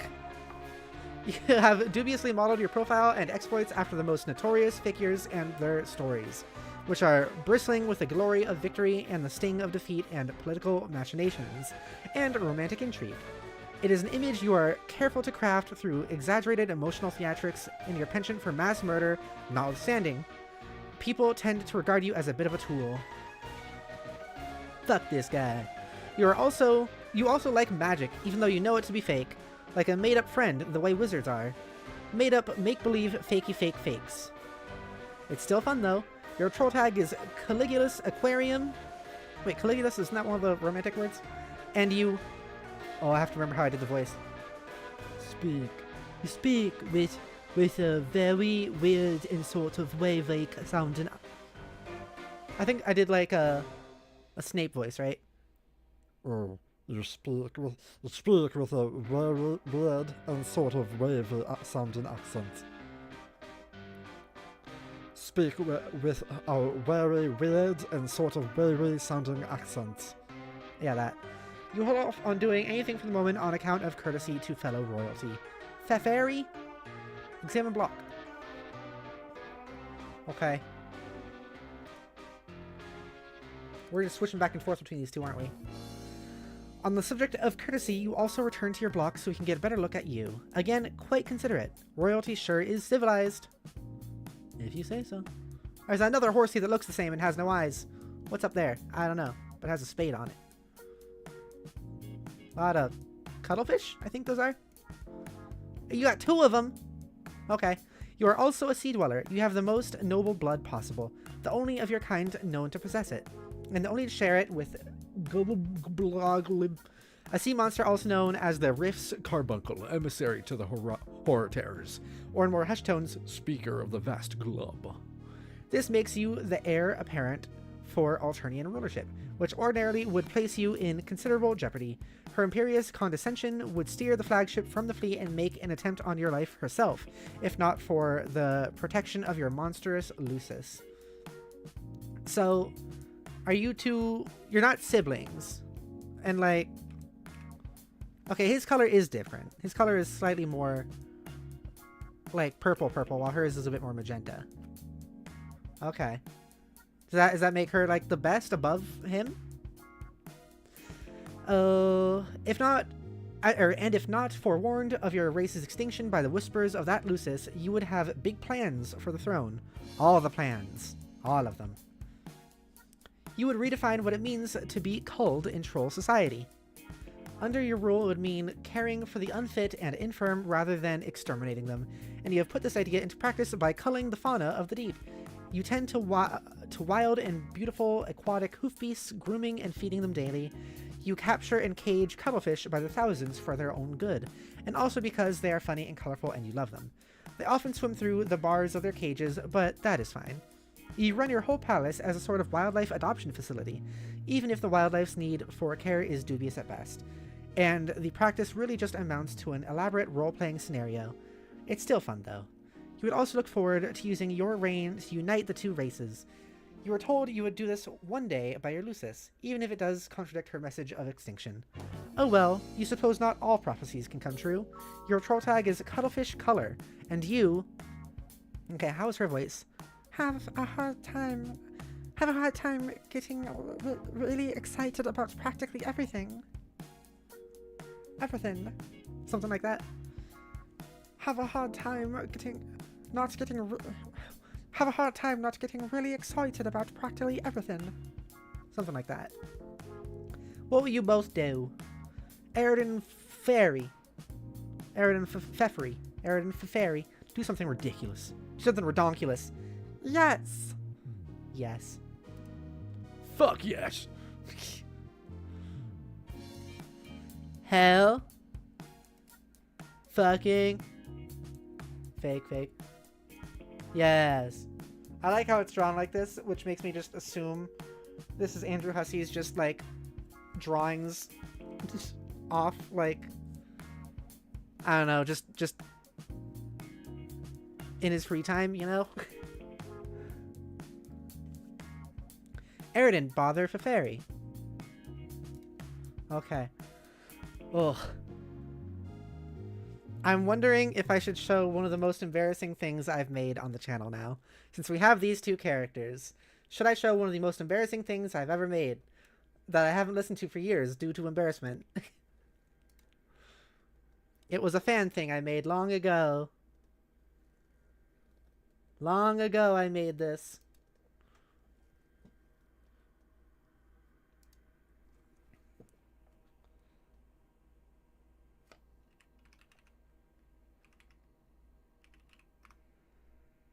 Let's see. Let's see if I can find it.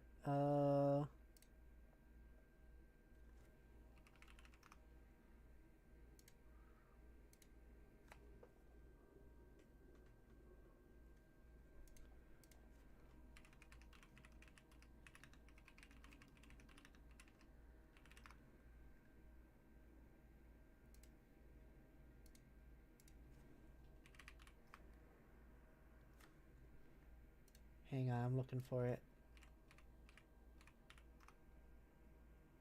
Oh boy. I'm looking for it very particularly. Okay.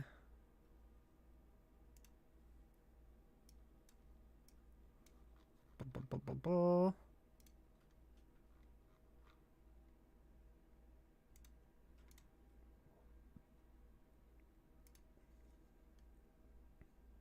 Oh, this might take a bit. What the heck?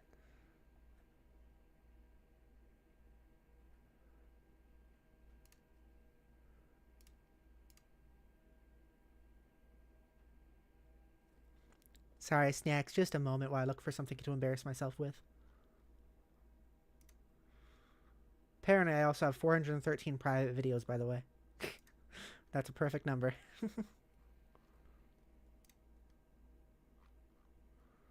Oh boy. Oh boy. Snacks, are you ready? Are you ready for me to embarrass myself? Oh, we must be getting close. Oh, we must be getting close. Oh, there it is. Oh, God, there it is. Ah, geez, here it is. Oh, fuck. This is an animation I made 11 years ago. 2014. This is an animation I made. Alright? Are you ready? Are you ready for this animation I made long ago? With its square aspect ratio. It's called Fronds Who Do Stuff Together. It's not about war, it's about fun. What is fun? Fun is when you... Fun is... it's like... It's kinda... Sorta like a... What is fun? Here, let me spell it for you. F is for fronds who do stuff together. U is for you and me. N is for anywhere, anytime at all, down here in the deep sea. F is for fish puns, destroy land dwellers. U is for the unwilling, glub. N is for no survivors when you're... Eridan, those things aren't what fun is all about. Now, do it like this. F is for friends who do stuff to... Never! That is porpisterous. That was a good one. Porpisterous, I know. F is for fronds who do stuff together. Oh, this is so U embarrassing. for you and But also, I was me. all a Try baby. it. N is for anywhere. What's this anytime at animation? all, down here in the deep blue sea. Wait, I don't understand. I feel tingly inside. Should we stop? No, that's how you're supposed to feel. Well, I like it. Let's do it again. Okay. F is for frolic through all the waters. U is for urchins. N is for narwhals, coral reef and sandcastles. Here with my best buddy. Glub glub glub glub glub glub glub glub glub glub glub glub glub glub. Glub glub glub glub glub glub glub glub glub glub glub glub glub glub. Woo! What was that woo for? I think there's bloopers. Yeah, there is. Oh shit. F is No, not yet. for Not friends yet. who- Shut up. Sorry. Okay, ready? It's okay. Wait, I don't understand. Okay, wait, we're doing that. I'm weird. I'm sorry. Boo! Shh. We're restarting. You're on the cord. You're on the computer cord. This is all being recorded. What's going on? Okay, just. Okay, boop. This is definitely going on bloopers. Well, I said boop, so it was so you know that we're not doing that part. Oh my gosh. Oh my gosh. Oh my gosh. That was something I made in 2014. Oh.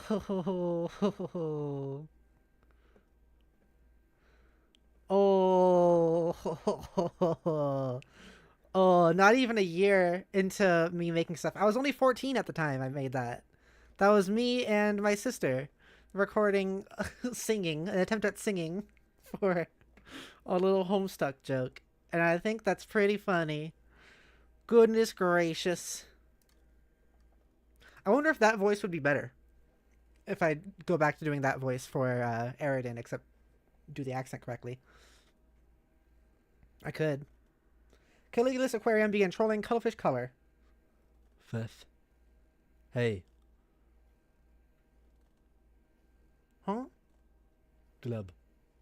Glub glub. Yeah. What is it? I gotta make sure she doesn't just sound like Jade. What is it? What is it? What is it? What is it? What is it? What is it? What is it?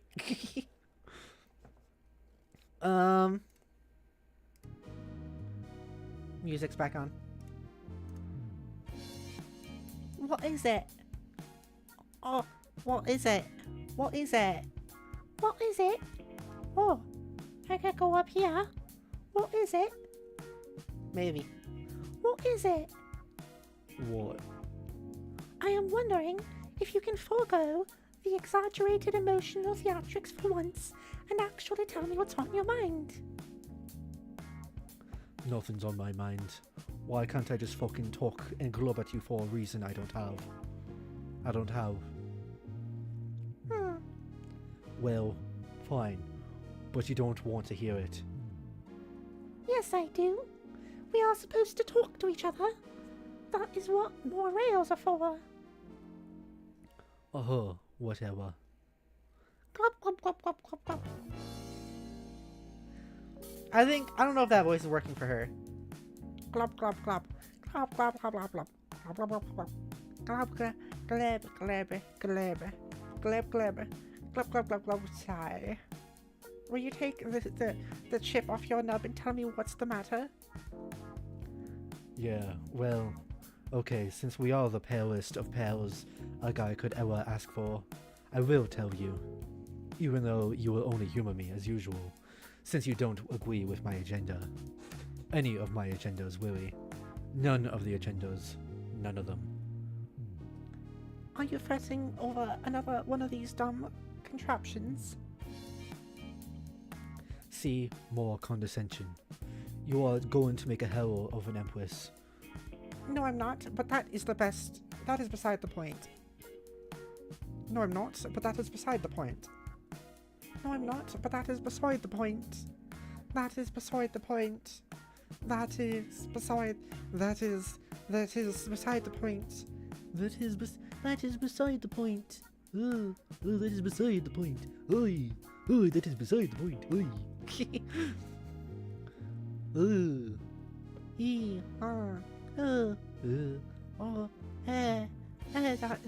That is beside the point. Sure. I don't know. I'm running out of voices. She also is just kind of like Jade, again, is part of the issue. And her voice is kind of... She also just like Jade again, so that's what I'm trying to keep from happening.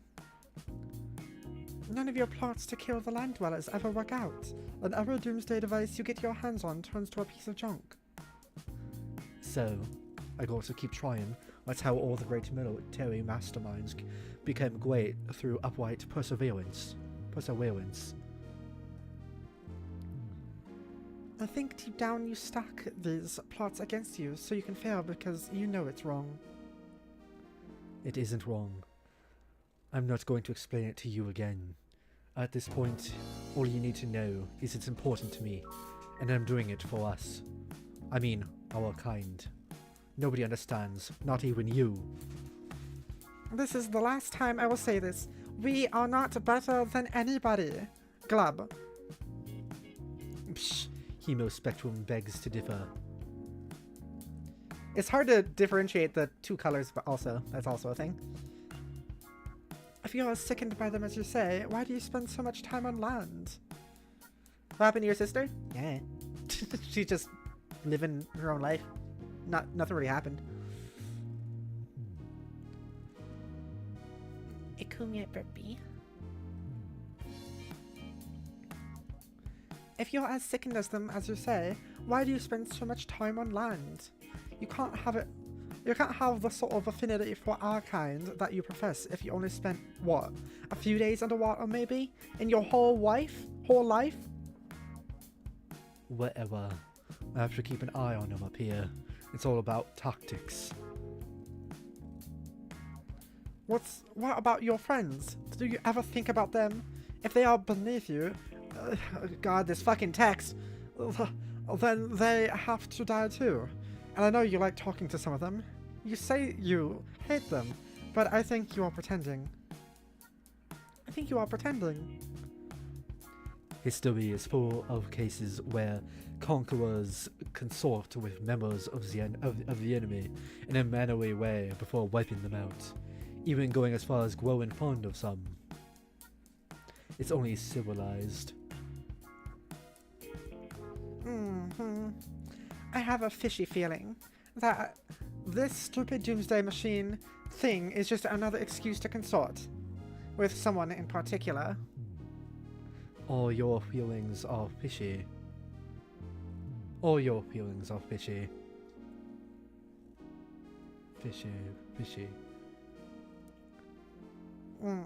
Glub, glub, glub, glub, glub, glub. Don't you glub in that tone of glub with me, mister. I'll glub in whatever Thomas bubbly sounding fish noise I want to glub. Oh shit, you are angling so much trouble right now. Okay, please. Let's just not get into the whole fucking fish pun thing again, okay? Like, we get it. We are nautically themed.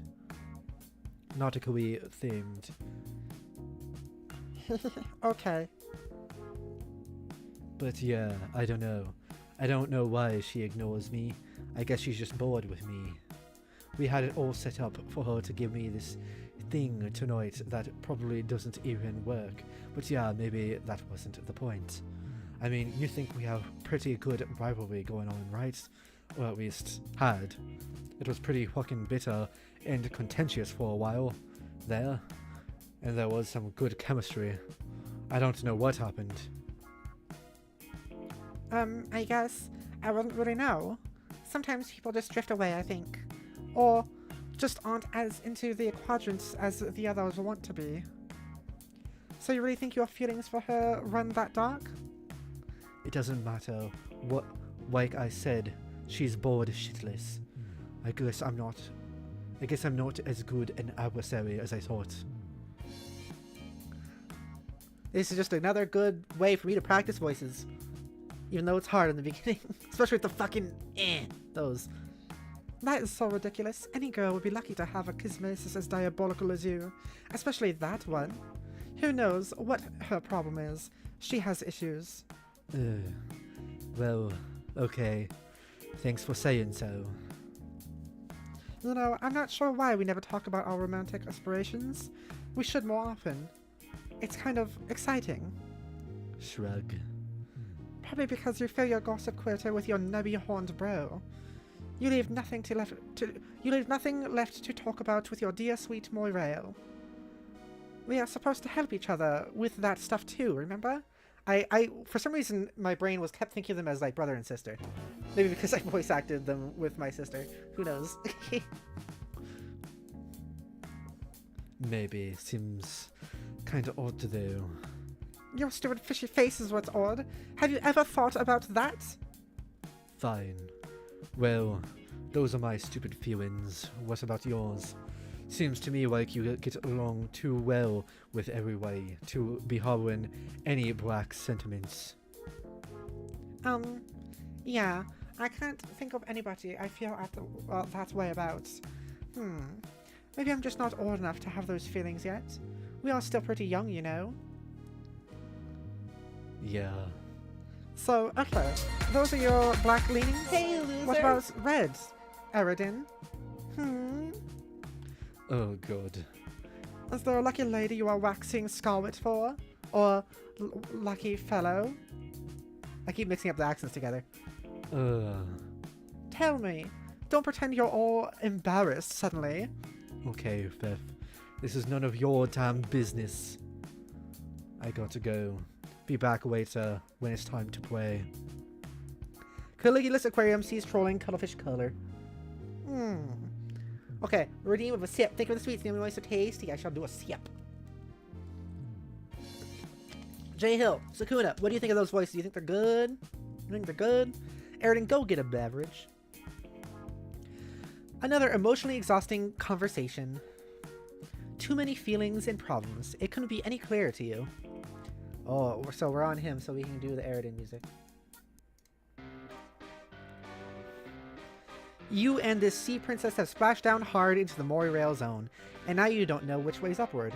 Perhaps tonight you will reveal your true feelings toward her, and end these exaggerated emotional theatrics once and for all, one way or another. You need a stiff drink, but, not this, Will. You're not that desperate. I remember it! It's the Fago from before that was launched into the ocean. Aridin, check fridge. You pay a visit to that common land dwellers You pay a visit to what the common land dwellers refer to as the thermal hull, instead of a more aristocratic and especially esoteric and alien-sounding term, a refrigerator. Aridin, open it. A bunch of unbelievably shitty wands tumble out. Those are big, too. Of course you knew these were in there. You're not even sure why you looked. Go get a beverage, Fafari. Another emotionally exhausting conversation. Too many feelings and problems. That guy. Talk about a high-maintenance Moirail. Perhaps tonight you will reveal your true feelings towards him, and end these exaggerated emotional theatrics one way or another. You need a sugary drink. I see, I see. I'm stretchy. They're into each other in the heart sort of way. Is that so? See, the beachy outfit I'm wearing is making sense because we're on the ocean-themed episode. Hey, it all comes together. It all comes together. What was I gonna say?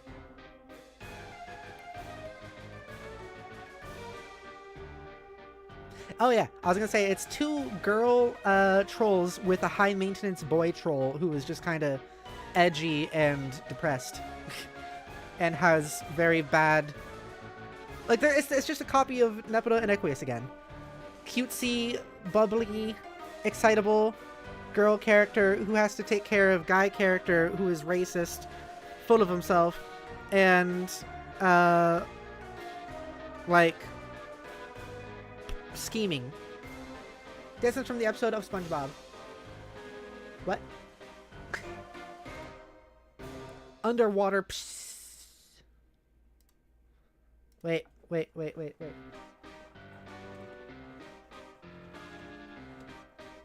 Underwater. There you go.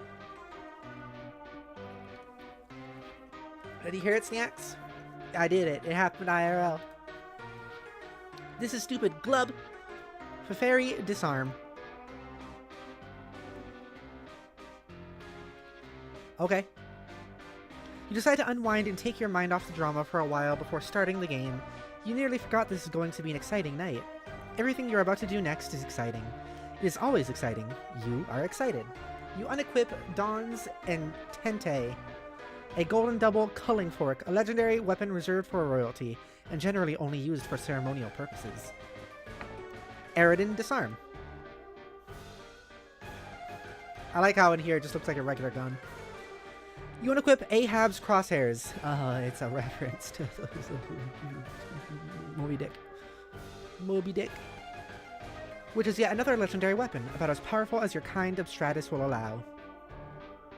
So, it said that, like, there's not many of their, blood color around. Is that, like, what the case is? Is that there's, like, only a few of the Sea Dwellers? Even though we saw, like, the whale Sea Dweller, or whale Lucis, who was, I'm assuming, owned by a Sea Dweller, or, like, mother to a Sea Dweller, guardian to a Sea Dweller. You plundered it from a ghost ship during a particularly challenging campaign. It was the same old Gabligans ship from which your accomplice at the time also plundered a set of extraordinarily powerful dice.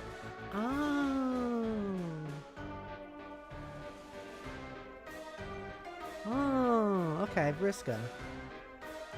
You almost feel sorry for the adversaries you will face tonight. You will likely pose neither team much challenge at all, unless one of the links in the prototyping chain includes something especially huge and monstrous. But really, what are the odds of that happening? Thank you for the hearts, Sneaks! Aridin, bother Vriska. Oh no, don't you be hate fucking Vriska. That's, no. Gross. On the subject of your old accomplice rival, you guess you'll try talking to her one more time, even though you know she won't answer. You know she's bored shitless with you and your drama. You are almost starting to not care about this stupid doomsday device, which probably won't even work. She probably knows you know it won't work. She has probably put all the pieces together and knows it was an elaborate ruse to be in cahoots with her again. And she just went along with it, playing you for a chump. You are such an idiot. She's not our compooper. Oh, it's because this whole event's happening. Okay. Unfortunate. Yeah, see? No answer. Bored shitless, just like you thought. She has much hotter irons in the fire than you these days.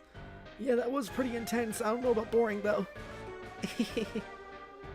I like the fucking, like, compression on these images with the white outlines and stuff.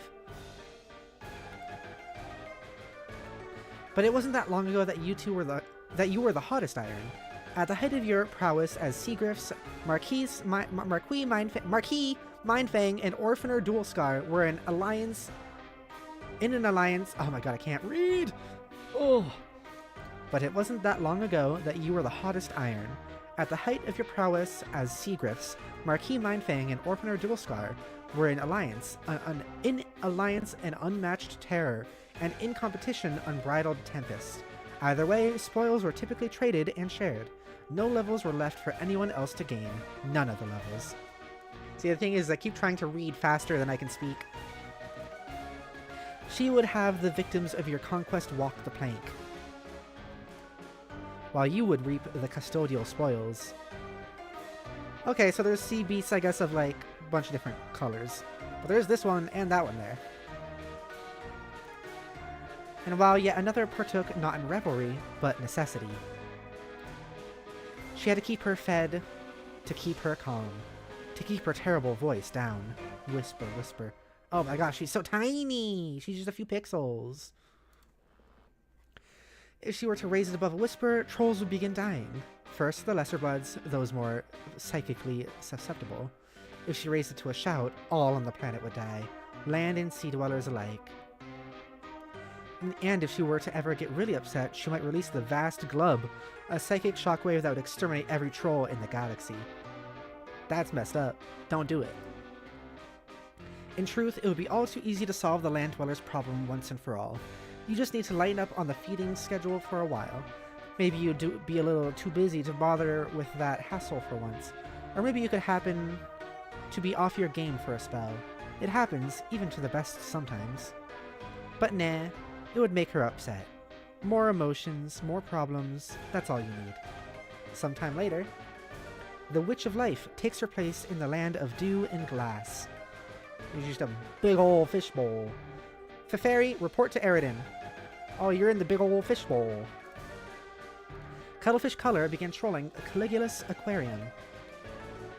For real? Fef, are you in? Yeah. Oh, yeah. That took forever. Forever.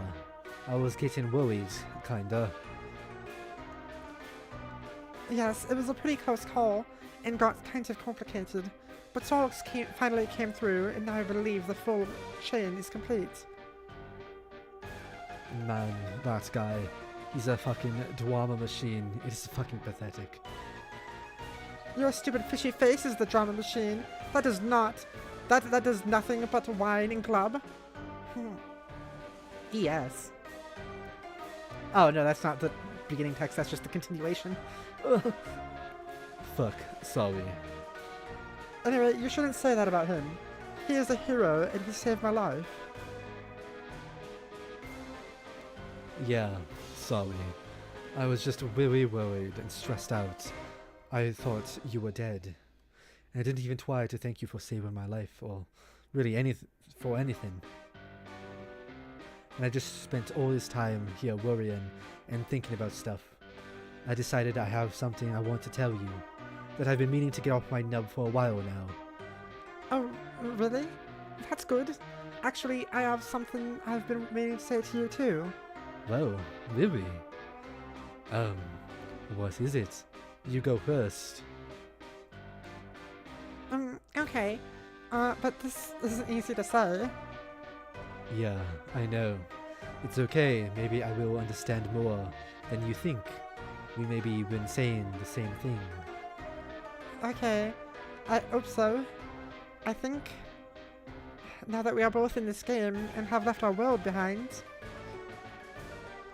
and you can no longer pose the danger to our people that you had always planned to, I think it's not really necessary for me to be your Morale anymore. Whoa. Wait, what? I'm really sorry, Eridan. It has just been so hard looking after you and keeping you out of trouble.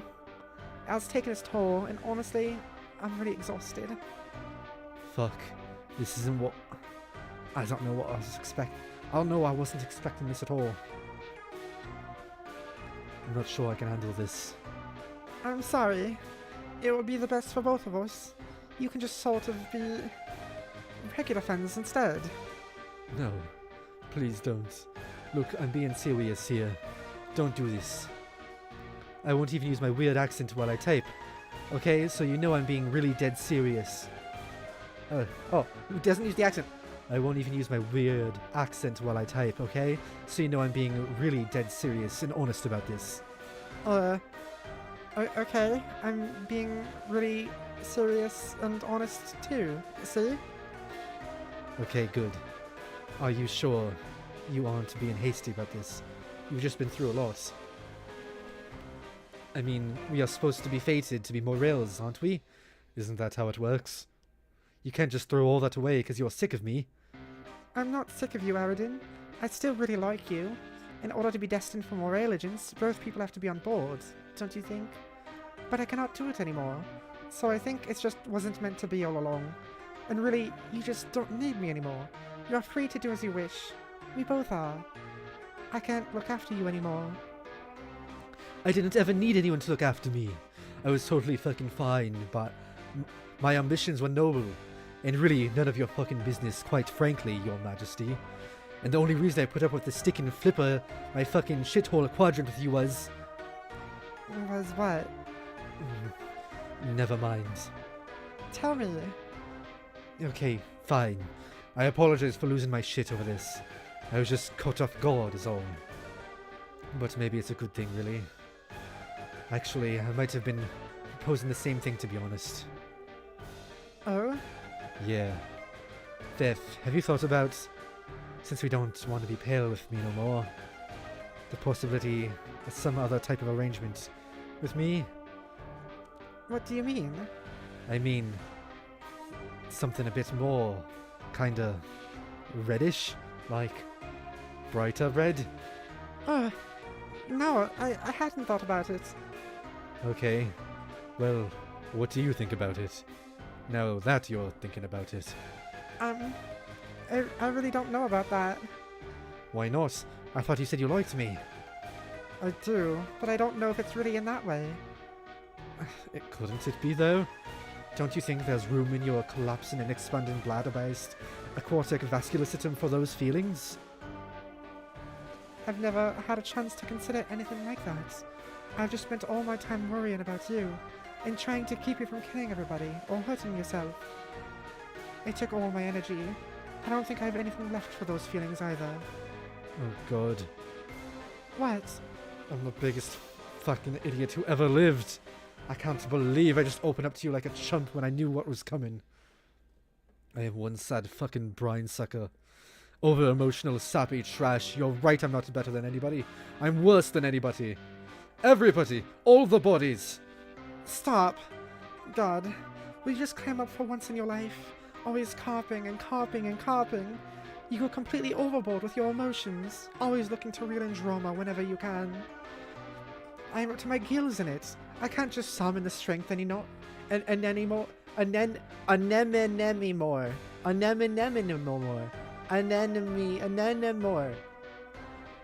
I cannot believe you are doing the fish pun thing while you're breaking up with me. Real nice. Whoops, I meant real nice. Sorry, but really, this shouldn't be as bad as it sounds. When all is said and done, I am still your friend. We have left our world behind. Everyone is dead, and there's no use in worrying about it now. It's over. It's time to play this game and focus on building something new and exciting. So hang in there, Aradin. I have to go now. Solix is in serious trouble, and I have to go help him. Bye. Wait, don't go. Glub. Cuttlefish, color, sea strolling, Caligula's aquarium. Interesting conversation. I liked it. I liked especially when they stopped using the fucking weird typing and I was able to read it. Bonk. Careful, the rings. Those are gonna hurt. Bonk. Careful, the rings. It's gonna hurt. Bonk. I said careful, be careful, the rings. They're gonna hurt. Bonk. Fairy, proceed to gate. Splash. Does that say splash or does that say spash? Oh, she's all happy again at least. You're free! Yay, good for you, Fairy. Carcat, check on Solix. Oh, we're going back. We're going back. Different characters again. I was pretty accurate. I'm proud of myself for guessing the whole Seedwater thing. I always have to, like, based off of my title and the thumbnail I use, I always have to guess, like, what's going to happen in this stream. And it's pretty rare that I get, like, this accurate. So I'm happy with myself. Carcat, check on Solix. Oh. What's going on? Carsnow geneticists begin trolling twin Armageddons. Bro, are you okay? Hey. Oh god, what have I done? Solix, please tell me what that's just honey. Please just be honey. Just be honey there. Please just be honey. Okay, make believe time is over. Oh god, oh god, oh god, oh god, oh god, oh god, oh god, oh god, oh god, oh god, oh god, oh god, oh god, oh god, oh god. Uh-oh, Spaghetti-O. Uh-oh, Spaghetti-O! Oh, shit! Oh, fuck! Uh-oh, Spaghetti-O. But no, wait, he can't be dead because we see him later on in their timeline working on computer stuff while talking to the humans, so I don't think he's dead. It's all your fault. You couldn't get him before the glub. Oh, the glub happened? Like the big great glub? There, you bluttering goddamn pansy. You just word pansy a few times here. JL says death means nothing. That is kind of true. It does and doesn't though. Cause like I was still pretty hit when like the fake Dave death happened, but it was like a different dimension version of Dave. It was still kind of freaky because like everything that Dave did was the same exact stuff our Dave did up until that point, and he is still dead. It's just we also have another one, so it is weird. Land of Tense and Mirth. It's just this one I don't feel like we know as well, so it's not as bothersome. The tears are the same color as the blood. That's freaky. What does that mean for the cum? Gamzee indulged emotional theatrics. Caligula's aquarium began trolling Terminally Capricious. Gam, I need to talk to Car. Where is he? He isn't answering. He's busy being slapped motherfucking senseless by the guy who likes knives. But I can relay what message you got, my brother. I don't feel comfortable with that. I have some serious feelings and problems here. I need some advice. Hey, yeah, I feel you. He's pretty worked up too. Why? Because our good bro Solix just kicked the wicked motherfucking shit. What the fuck do you mean by that? Are you saying he's dead? Yeah. Oh fuck. Oh god. Oh fuck. Now I feel like an asshole. Yeah, I'd say that an asshole is the thing that just about what everybody feels like. Clarkcat blames himself on it, poor motherfucker. But I told him to be chill. Because there's a miracle coming, I can feel it. That is the worst fucking advice. What an awful thing you to say. Magic isn't real, stupid. Stop believing in it. I gotta believe out what my heart tells me. Even if it's a fake thing. This is a lot of pointless fucking rubbish. It isn't no emotional help for him. Or me either, for that matter. Put Car on. I can't really think about intervening. The black frown motherfucker kinda scares me. Are you sure I can't help a brother up in his motherfucking chill? I don't know. It probably doesn't matter. My feelings seem pretty petty and meaningless now. She had better things to worry about than my overwrought bullshit. Like the dead guy who saved her. So forget it. Thanks anyway. Bro, my advice is you just kick back and motherfucking snap into some rude elixir. And maybe get your wicked zone on. There, I said my piece. What the fuck are you fucking babbling about? Snatch an ice cold dog. Motherfucking chug that shit like you and the bottle was reunited lovers. Are you recommended a beverage to me or something? Is that what this is? Yeah, man. Slam a Fago. I don't have a fucking Fago, you stupid fuck. Why would I keep that disgusting shit on hand? Are you motherfucking sure about that? Oh god, you're right. I do. I totally forgot about it. You see, man, motherfucking miracles. J-Hill says, the best way to explain Gamzee is never let him come down from his high. Yeah. Yeah, it's true. Yeah. Why does Fago get you high in this? Why does that happen? You prepare to kick back and motherfucking snap into some rude elixir and maybe get your wicked zone on. It sure would be startling if what followed was a crudely drawn spit take accompanied by an odd, short exclamation. Aridin blah. Blah. What? It's just soda. Not great, but not that bad either. What's the big deal? We all need to settle down here. That's funny. There it is again. And later still. Aw, she looks so happy about it. What the hell? A princess prepares to administer a universal remedy for the unawakened. What is this, like TikTok? We're saying unawakened instead of dead. Homestuck.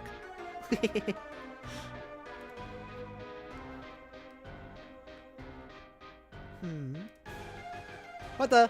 Ew! Ew, there's so much, like, mustard, though. He's covered in it.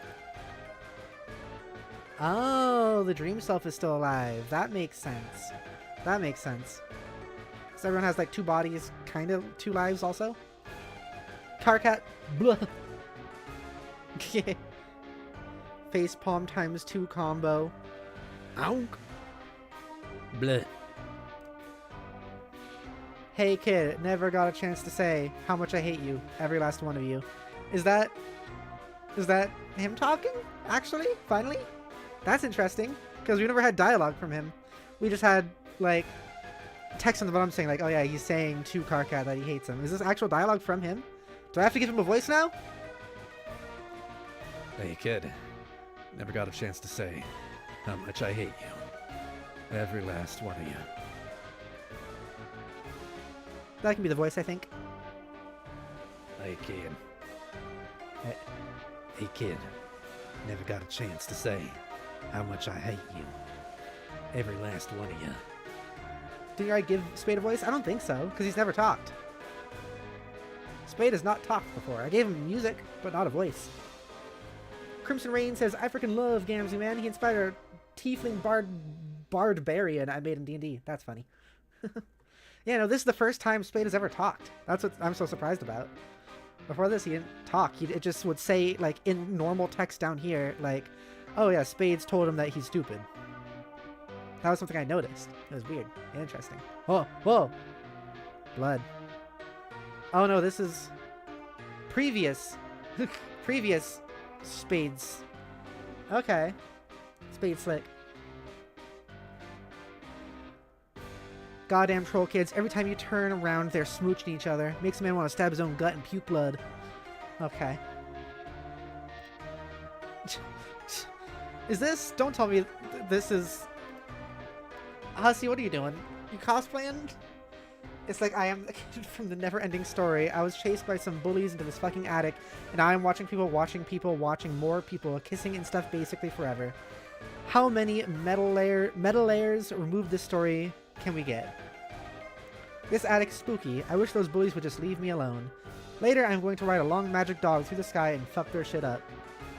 Hell yeah, Andrew Hussey. Hell yeah. This troll point is making a mess. This is such a bad idea. Were people already, like, cosplaying Homestuck and stuff by then? For some reason, my brain is telling me that took a few years, but maybe not. Stretchy. Stretchy. MSPA, quick, become more meta while AH is brooding. Okay. Oh, this is strange. The whole thing is an image. What the fuck? It's the same. It's all of it. It's all together. It's connected. Okay. Oh, jeez. Why do we have a gun? Also, why do we have, like, also a strife specialist, apparently? Land of stumps and dismay. AH employs a daring execution of author tech ladder to self-indulgence behind his own back. It keeps happening. All MSPA readers make a solemn vow to do an acrobatic fucking pirouette off the stump and blow their brains out if it doesn't stop happening. Or it doesn't keep happening. Okay. Just a weird random joke. Andrew Hussey. Okay, haha, get back to the story, jackass. Okay. Excuse me? Oh, I'm sorry. I did give Andrew Hussey a voice. It was like the dramatic voice. Like the dramatic narration voice. Oh, excuse me. Oh, I'm sorry, I'm not going fast enough for you. Well, quite frankly, Your Majesty, I don't think you realize what kind of hell I've been through. Do you have any idea how long I've been trapped in this attic? Do you have any idea how fucking scary it is in here?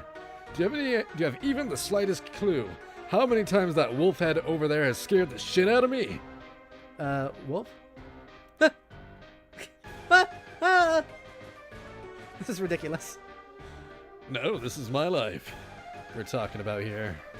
Bullies, wolves, musty attics, huge spiders.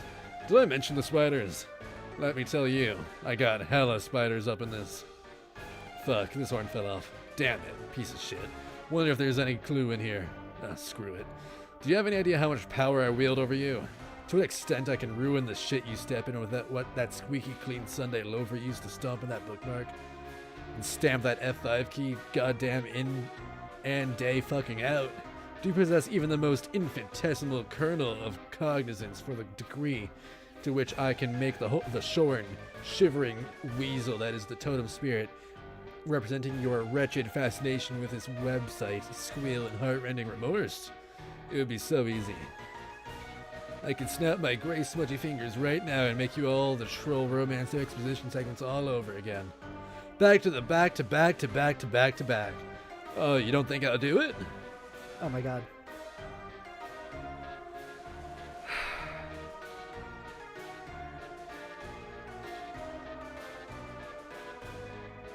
It literally is all the romance stuff explained again.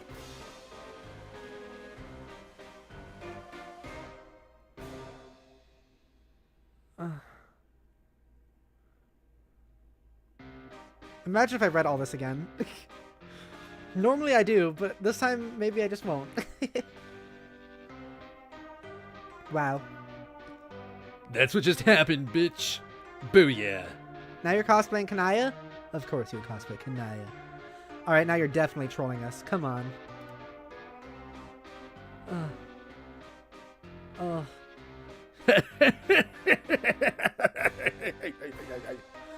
Okay. Andrew has to recap then? Nah, I think we're good. Andrew Hussey, reel it in. I forgot, we gotta get Andrew Hussey music on. Yeah.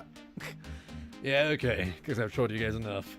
Where were we? Oh yeah, Slick. Move this along. Spade Slick, move this along. It's bad enough they had to watch this broad smooch a corpse and thus this kid bawl his eyes out once already, even if it was centuries ago. Next. Centuries ago. Interesting. Okay. Now I have to switch back to his music already. Here we go. Oh, for the love of... Why would you even design a button like that if it doesn't print the right advancement characters? You are getting really tired of mashing the equals key. Spade Slick, type equals, then equals, greater than? Lesser than? I never remember.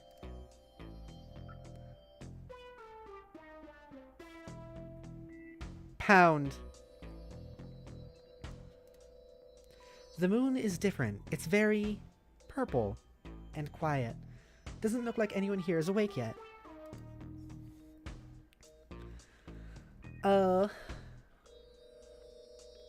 JL's best way to explain Harry Glubber is he trying too hard. Harry Glubber? What the heck does that mean? You mean... You mean Eridan?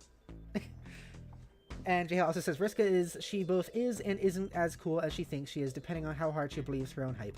Tavros is Gamzee's emotional support cinnamon bun. I'm trying to simplify all the trolls. Okay, yeah. Oh, I'd say that's accurate. Not like the yellow moon you were just dreaming about. Plenty of friends there, all up and around, making a racket. It was fun for a while, until you woke up with honey in your mouth, killed your Lucis, saved a princess, and died. Luckily, you had a couple lives to spare. A couple lives to spare. You have two? You have both? You have both dream self? Oh, it's because you're double, of course. It's because that's your whole bit. Should have had, like, these ones have, like, one of the glasses colors reversed. He still has the cape.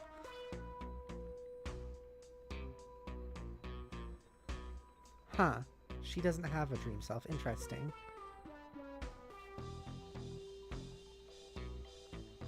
Interesting. These are all their dream selves, I guess. I like how the pants... Like, some of them have pants, some of them have, like, skirts, and some of them have, like, just cloaks. I do like how that kind of varies and how it's not completely specific to gender. Like, still there's no guys wearing skirts or anything, but, like... Yeah. He's wearing shorts. Also, are these, like, supposed to be basketball shorts with the line there? Most other players only get one extra, but you're kind of special case. You're kind of a special case. Boy. Huh? You there, red and blue-eyed boy. Hello. I remember this.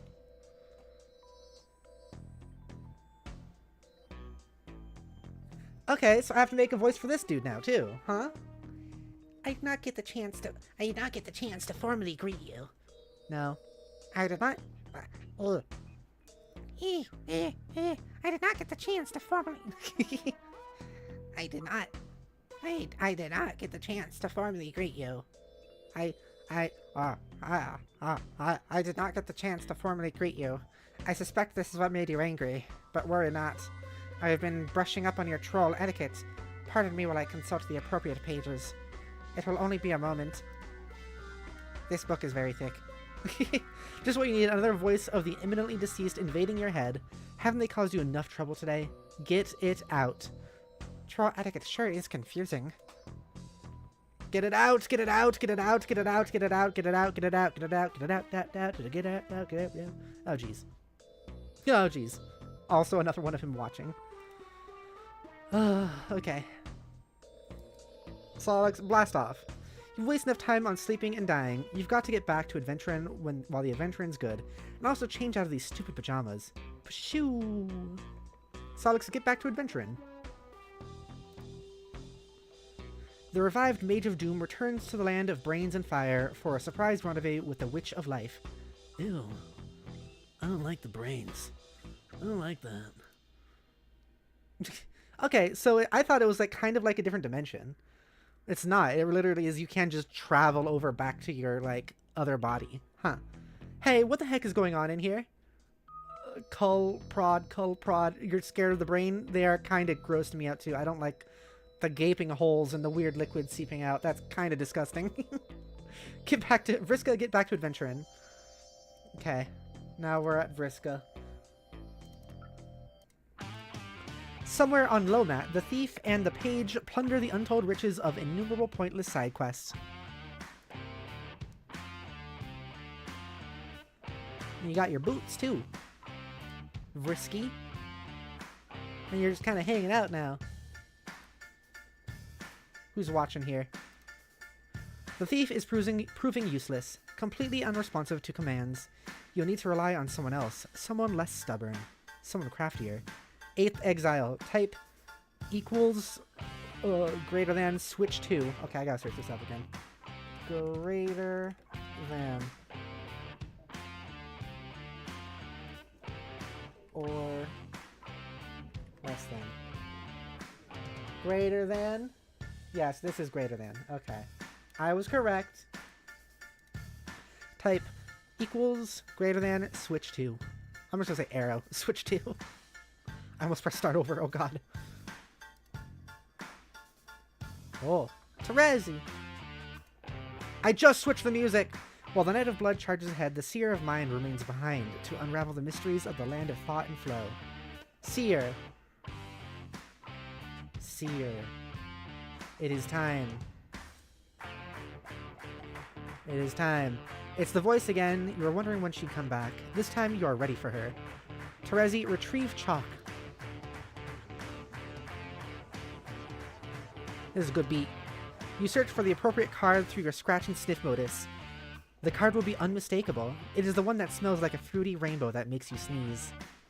I designed my newer avatar, the horny one, a little bit off of Terezi. I don't know if you noticed, with like the smile specifically. The smile and the blocked eyes. Chalk. Is that just actually Crayola? Terezi, inquire. Time for what? Time for what? To begin your mission. What mission? You must eliminate the Arc Agent. Exile Jack Noir. Nepeta, surely you must be venturing by now. Oh, I got a little thing. Squiddles. Squiddles. Oh my god, there's music.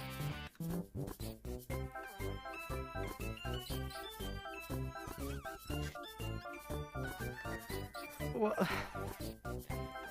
they are cute. What the hell? I don't like the way they swim.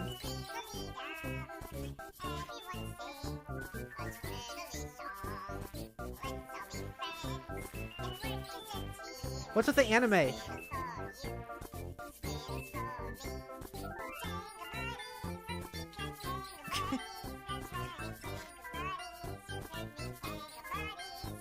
God, fucking narwhals.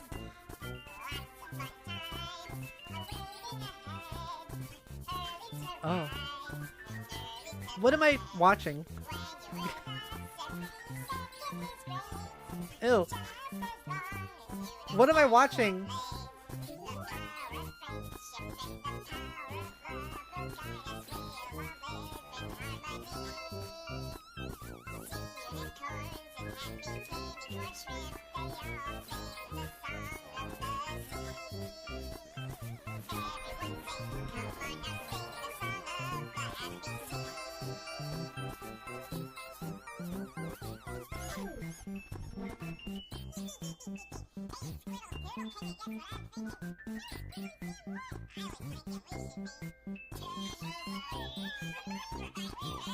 Ew. Do they fuck?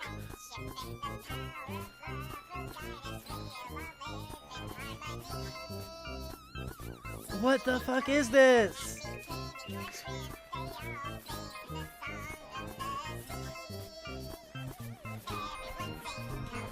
How long is this?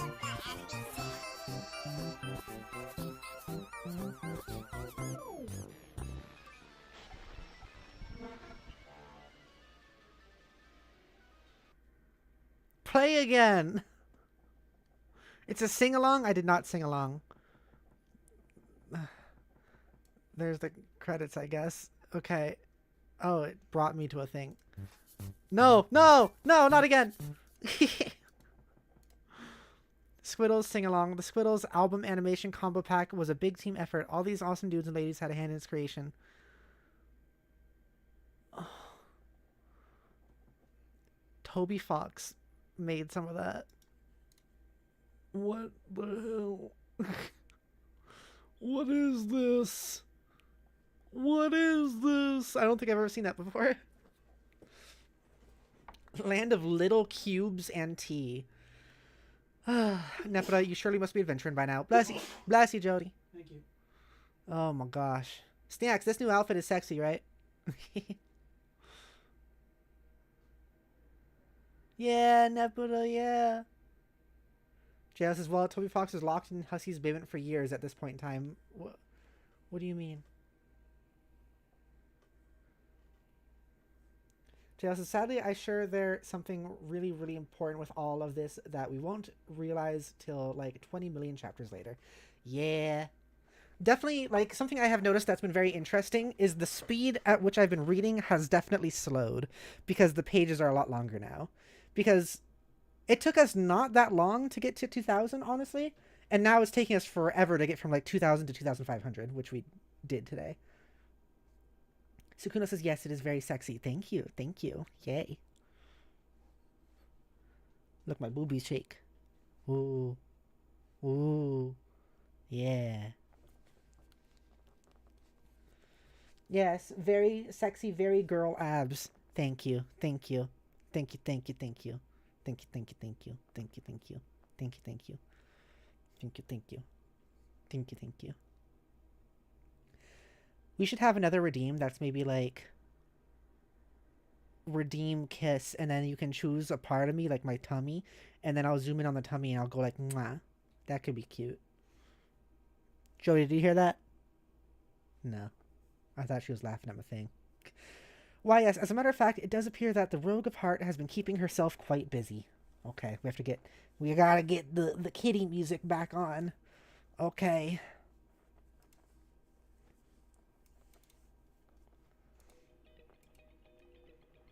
Nepeta, aggress.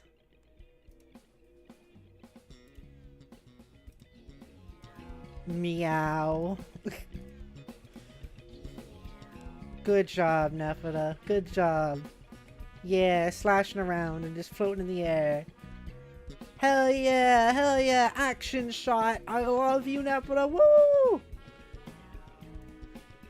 Cool. Hey. Saccharine disposition. She looks so happy. I love her. She's so cute. Pound screet. Oh god! Her tail does go through her coat, huh? Little cubes everywhere. Tackle slide. Adorable. Their heads are also kind of like... Her head is very oblong in like a horizontal direction here. Yeah, she's thinking about it. Yeah. You inquire into whereabouts of the Maid of Time. The Heir of Void has no idea where she went. She just disappeared. Aqueous, get up and commence the adventure in. So the whole thing is this place is just covered in like salt or sugar cubes or something. The underlings have been getting enormously... The underlings have been getting enormous lately. Must have been something one of the other clowns prototyped. Speaking of clowns... Oh, that looks cool. That is pretty eldritch. Answer Carcat. Equius. It does not appear to be a message from Carcat directed at you. Do these things just float in front of your eyes? They don't connect anywhere? It does not appear to be a message from Carcat directed at you specifically. He has just updated one of the many memos on the trans-timeline bulletin board he set up a while ago. You since no longer bother keeping up with the endless and mostly incomprehensible communique. But while checking the update, you can't help but skim through the first memo in the long sequence, which was written hours ago from your present perspective. Equius, read first memo. Okay. Carcinogeneticist passed 6 hours 12 minutes ago. Opened public trans timeline bulletin board. Team Adora Bloodthirsty. Okay. PCG. So that's like past carcinogeneticist. 6 hours 12 minutes ago. Open memo on board Team Adora Bloodthirsty. Okay. I think I set this up right. Fuck, I should have come up with a better board name. But I guess that's the name. It was supposed to have since like... But I guess that's the name. It was supposed to have since that's the name that I already read. Wow, that probably won't make any sense to anybody. Whatever, it's just a stupid name. Let's do this. This is a public bulletin using Trollion's weird trans timeline features, which I don't fully even really understand yet. But I'm guessing might be useful. I've included all 12 players in the subscription list, so you should all be able to read these memos at any time. That is, all the memos posted, past and future, I think. It could get pretty temporarily confusing, obviously. I'm going to try to keep the memos as simple and linear as possible. Also, let's just keep this a one-way bulletin and keep this as simple as possible. Do not reply to my memos. This is not a fucking chat room, assholes. If you have something to say to me in response to a memo, message me in private at the appropriate point on the timeline. First order of business is about the teams. As of now, you should all be aware that there is really only one team, and we are all working together. And by now, I mean time local to me as of writing this. So, if you're reading this in the past, okay, first of all, how do you even know about this feature already? Second, why didn't you fucking tell me? Whatever, I digress.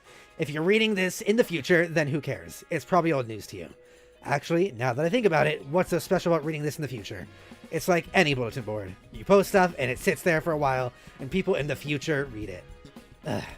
Big fucking deal, I guess. Past Gallows Calibrator, PGC, 5 hours, 51 minutes ago, responded to memo. Oh my god, Carcat. Who cares? Past carcinogeneticist banned past Gallows Calibrator from responding to memo. Anyway, like I was saying, one big team over which I have assumed total leadership. I will assume that it will continue to stay this way for the duration of our quest, and that I will remain an impeccable leader for a span of hundreds of hours while I guide us all to a stunning victory. In fact, I don't even need to assume. I browsed through this whole bulletin in advance, and it does appear to be the case. Go me. In fact, since I've seen what I will write in the future, I wonder what impetus I will have for writing it later when I'm supposed to. I wonder if I could just copy-paste it. Hold on. Damn. I guess they thought of that. I don't know. I try to look at the whole bulletin again, but now that I have opened this one from the beginning, I can't see the whole thing anymore. Unless I look at it in one of your computers. Or maybe if you send me like a little text file of it. Will that cause a paradox or something? You know what? This is stupid. I actually remember reading all this shit like half an hour ago. And now here I am typing it anyway. I probably can't avoid typing any of this. How weird is that? I hate time travel. Past Twin Armageddons. 34 minutes ago, responded to memo. KK, I'm basically just loading in here at this. I'm basically just out here at this. Wow. Holy fucking shit, are you people stupid? Dude, don't worry. It won't fuck up your memo for long. I just can't believe this was the big reason you wanted future me to help you open those ports. To basically just babble about paradoxes and argue with yourself for hundreds of pages. Okay, so you're saying this from like 5 hours in the future just to give me a hard time. Nice. Well, thanks for the help. So when I do ban you, future boy. So when do I ban you, future boy? A few minutes down the line, after I pretend like I'm going to die. I'm sure for a laugh on account of my imminent banning. How could you even do that to me? So cold, man. Are you really still sore at me 5 hours later for running that virus? God damn, get over it. It was your fucking virus anyway. You're to blame. No, bro. We're cool about that. Now future you is connecting with me so I can enter the game. Oh, yeah? Yeah, so thanks for the 5 hours in advance. This is BS, isn't it? Trolling me from the future. How juvenile can you get? No, man, it's true. We are the bulge-bumping poopa pals again. Oh, fuck this condescending future know-it-all act. We aren't bumping shit. You are so banned. No, don't. Not the ban. It burns. Oh, God. Wait. Oh, God. It does burn. Something's wrong. I'm serious. That horrible psychic noise. The voice. They're going to die. Oh, shit. I'm bleeding. Shit. This is bad. I have to get her in quick. Gotta go. Past Carson Genesis banned past Twin Armageddon from responding to memo. And so the porcupine hoof belonging to the swollen hag, known as Lady Destiny, has stomped another throat. Which one of you fuckers is next? Nobody? Okay, good. Although I'm fairly sure I remember someone else chiming in before I close this memo. You add disordered shit rinsers. Can't keep your lascivious prongs out of the row hole, can you? What are these words? What are these fucking words? Lascivious. Lascivious. Of a person, manner, or gesture feeling or revealing an overt and often offensive sexual desire. Oh. Okay. You add disordered shit rinsers. Can't keep your lascivious prongs out of the row hole, can you? Solix for future reference or past reference or whatever. If you want to do that kind of role-playing, you can start your own bulletin. You can all act like brain-dead asswipes in your own festering flap of paradox space. Fine with me. Everyone will be so confused by the time paradoxes. It will distract them from how awful their terrible hobbies are. Choose your classes now. Level 69 Nook Sniffer is up for grabs. Who wants it? No, that's not an invitation for you fucking nerds to come in here and correct me on your goddamn fairy elves. Just do me a favor and keep me banned from that one, okay? I'll return the favor if you nerd up my memos. I seriously can't believe how many fucking nerds are on this team. Just remember, this is my personal podium, a stump, if you will, for sole use by me as leader for important leadership business. Got it? Carcinogeneticist Future, 612 hours from now, responded to memo. How far is that? Calculator. I accidentally just typed calc in chat, or in Google, and that still worked. 612. That's the troll number, isn't it? Oh, divided by 24. 25 days. Not as long as I thought. 25 days later. Groan. This is so embarrassing. What was I even thinking? Past carcinogeneticist. Shut the fuck up. Past carcinogeneticist banned future carcinogeneticist from responding to memo. Past carcinogeneticist. Okay, I'm fed up with this memo. Gonna close it out. You'll hear from me again later when I got something else to say, i.e. just scroll down, you douche. It's all right there already because of time travel. I know, right? Anyway, just to reiterate, full steam ahead, leader equals me, forever, obviously. Peace the fuck out, D-bags. Current Centaur's testicle, right now, responded to memo. So I'm wondering, from each person's perspective, does it say, like, their time? Or does, like, past carcinogeneticist, does past Carcat see it as saying past Carcat? Or does he see it as saying, like, current Carcat? I don't know. Okay, yeah. Current Centaur's testicle. I'd like to add to this useless memorandum. Well, I still don't recognize the validity of your leadership. Sweet mother grubs oozing vertigo third oral sphincter. How could you people be so stupid? It may be true that we were all playing in the same session, but I do see no reason to disband the former power structure, especially if it means instituting a tactical child with a short fuse, a foul mouth, and paralyzing insecurity over the color of his blood. That's all I have to say. Oh, I have a short fuse. That's very funny. You can almost hear me laugh over the sound of the robot you are probably beating to death. Or doing worse, too. Hey, do you kiss your robots? Right? You do, right? Might as well clear the air as long as we're broadcasting this across the entire space-time continuum. Not usually. The funny thing is, in the future, everyone will recognize me as the undisputed leader, even you. You'll be standing on the tippy toes of your idiotic metal shoes, taking delicate purchase of my nubby horns and hoisting yourself over my head to put your sweatiest tough guy smooch upon my twitching spine lump. It will be tender and deferential, like a pauper kissing a noble's ring. Just scroll down, read the logs. Nowhere have I seen evidence of this. Most of this is you from various points in time, raving about nonsense and arguing with yourself. Do you realize that here in the future, this bulletin has come to be regarded as something of a joke? A lengthy piece of comedy, often quoted amongst ourselves in private moments of levity. It seems I'm the one to inform you of this up front, which is likely why you persist with the ingratiating charade against better judgment. You're getting off on this, aren't you? What do you mean? This excites you, being the tough guy and pretending like you're putting the awesome leader in his place. You're probably working up a good sweat. Hope you alchemized a bunch of spare towels. Hey, why don't you double-and them with your spongy brain for extra absorbency? How do you know about my perspiration problem? I mean, aside from reading about it in this memo. Wait, fudgesicles. Past carcinogeneticist banned current Centaur's testicle from responding to memo. Past carcinogeneticist closed memo. Okay. That's funny. That's funny. Okay. What about Queen? Jack was kill her, so, okay. Wow, oh my god, Dark Text Lady, I get it. No, I don't think so. Where are you then? Okay, sorry I asked. What? No, it's okay, because I don't want to run out of red, because red is the best, and tastes the best. She's so good. What does that say? You are a strange and funny girl. So this is one of the queens. Oh, God.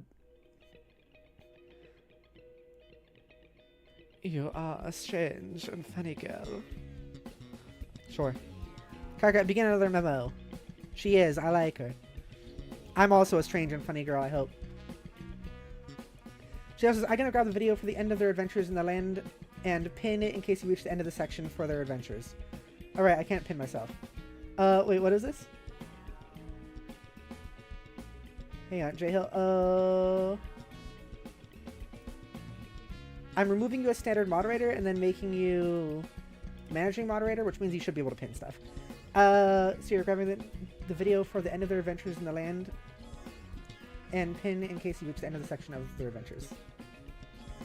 Is it not working here or something? So yeah, now you should be able to pin stuff, I think. Karkat, begin another memo. Okay. Current carcinogeneticist, right now, open memo on board Team Adore Bloodthirsty. This is as good as a time as any to start a new memo.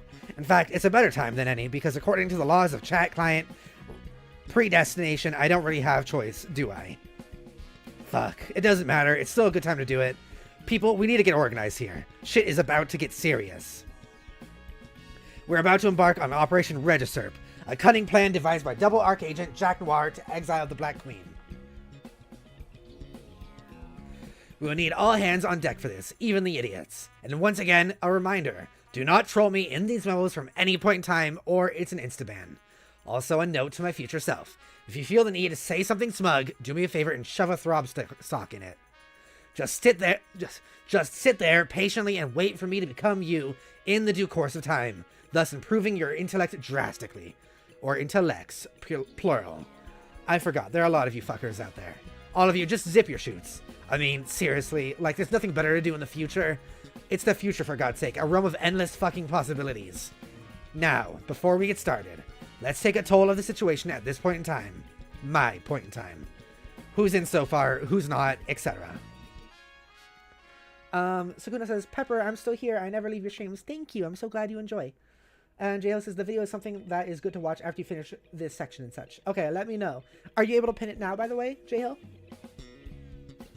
Future Caligula's Aquarium, FCA, 3 hours, 11 minutes from now, responded to memo. No, but I can ban words and everything. I can do so much, but can't pin. That's weird. I'll pin it for now. Thank you.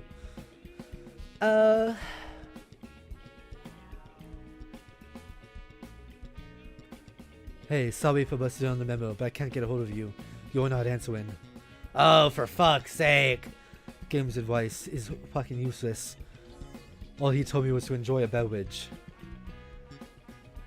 Gam's advice is fucking useless. All he told me was to enjoy a beverage.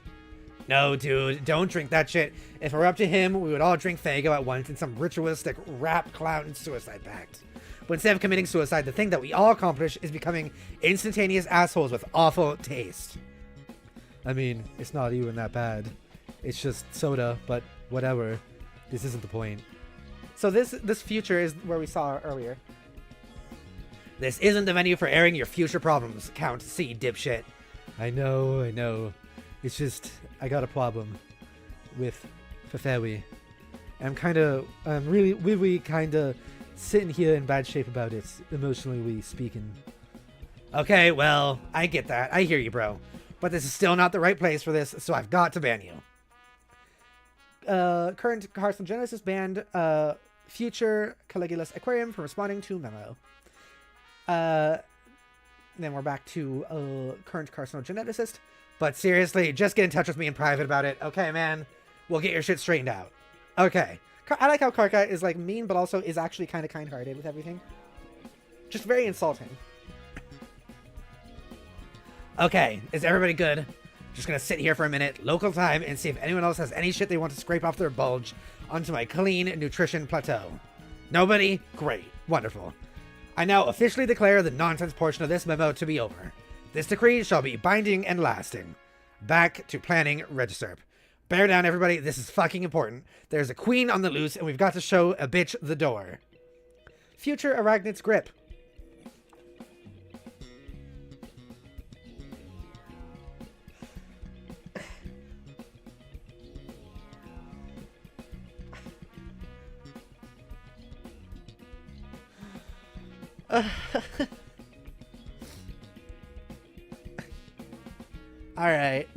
Alright, Homestuck, sure,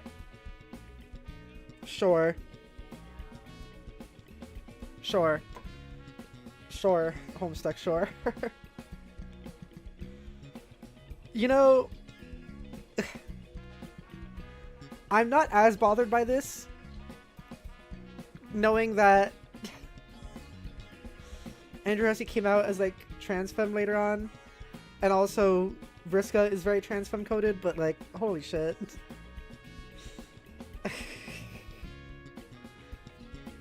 Jodi? Yeah?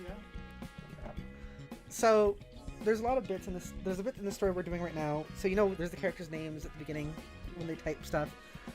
Right now, there's a whole situation going on where they can type to each other from the future, the past, and current time.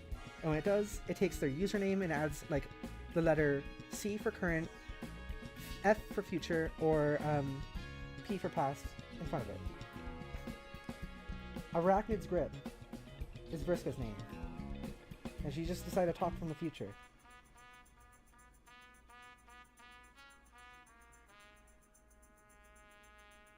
So, I don't know why it took me as long as it did to figure out. Just here in parentheses, future Arachnid's grip, parentheses. Okay.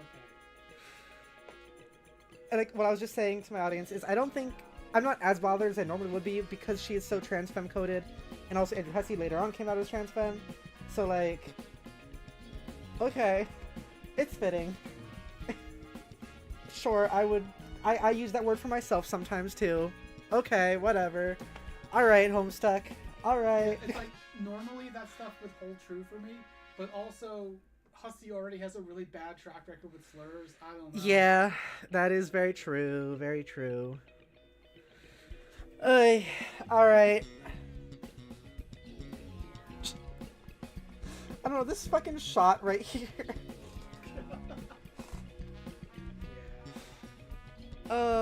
So me. That's so me. Future Arachnid's Grip. FAG. I'm not going to say out loud on stream because I don't want to be in trouble. 69 hours from now, responded to the memo. So also about, 25 days. Oh, God. J-House says, I use that word a lot myself in certain circumstances with certain partners and all that. Yeah, I use that to describe myself. It's a very... Yeah, you know. Yeah. Jodi, is that word more of a trans femme slur or kind of general all around? I know there's talks about that. Sorry, 1 second. Jodi said, sorry, 1 second. It is predominantly focused on gay men, but because it's predominantly focused on gay men, but because of that, and because of just how transphobia functions, it ends up also being used a lot on trans femmes. Yeah. So, yeah. Was it and I feel like I've seen discussions on it. Was it more of a discussion about I remember there being a discussion who is allowed to use that word. I don't know that I find that a very helpful way of thinking about it. Yeah. I think it's better to think about it in terms of how it's being used. Okay. Thank you, Jodi. Yeah, I use that word to describe myself sometimes, or Jodi. That's not a word that you should use as an insult. That's my one thing. Don't use that word as an insult, or you're being queerphobic. In any case.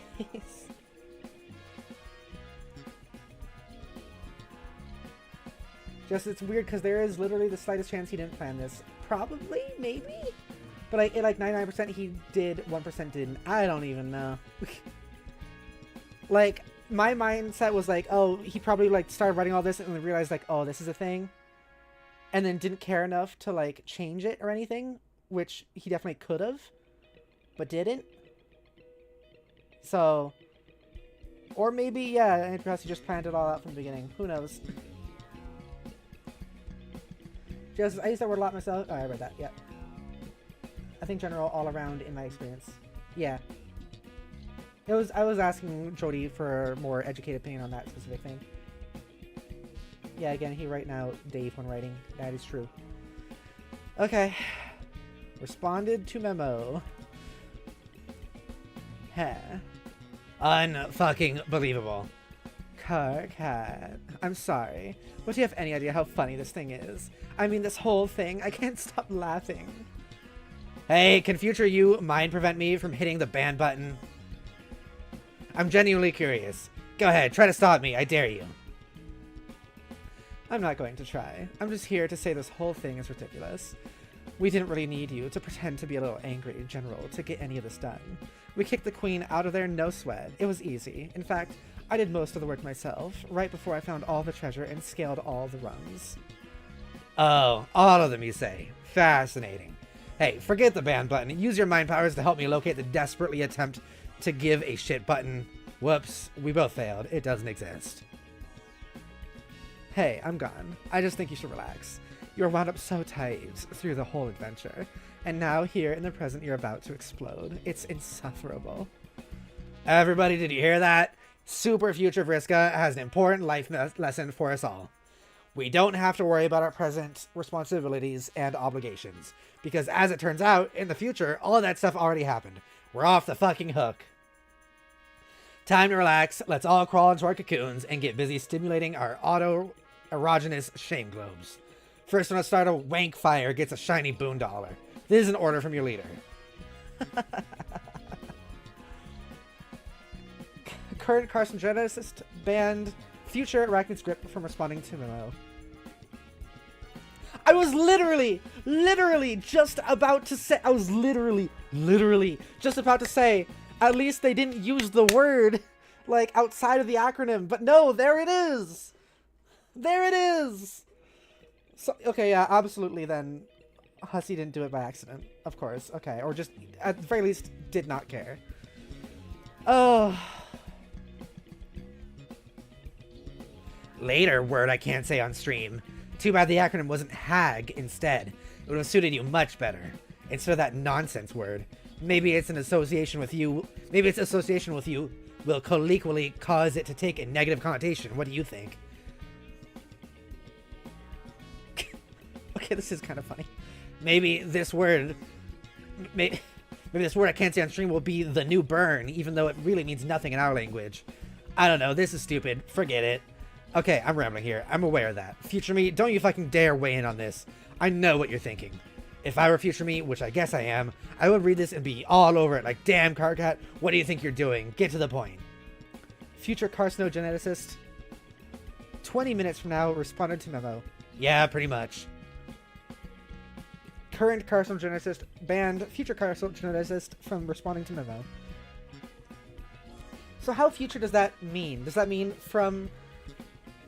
Like once this memo is closed, I guess it can't go on anymore? So, like, if another minute, goes on, right? And future Carcat is now 21 minutes in the future. Can that one respond? Or is it forever the future of the original current Carcat can't respond to this memo? That's probably more what it is.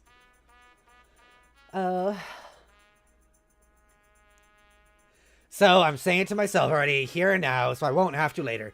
Got it, you trenchant, backbiting pricks. Damn, I'm losing my train of thought. Maybe I'll pick it up again in a fresh memo later. I don't know if that's right, though, because I vaguely remember this one longer than this. This one being longer than this. Adios, Toreador, from the past. 38 minutes ago, responded to memo. Hey. Oh, son of a bitch. I thought, since it looks like you're saying you're out of important stuff to say, maybe you could help me here? Since I don't know where you are now, but maybe help me about a thing that has to do with a girl. Like, a romance thing you might know about. I like how,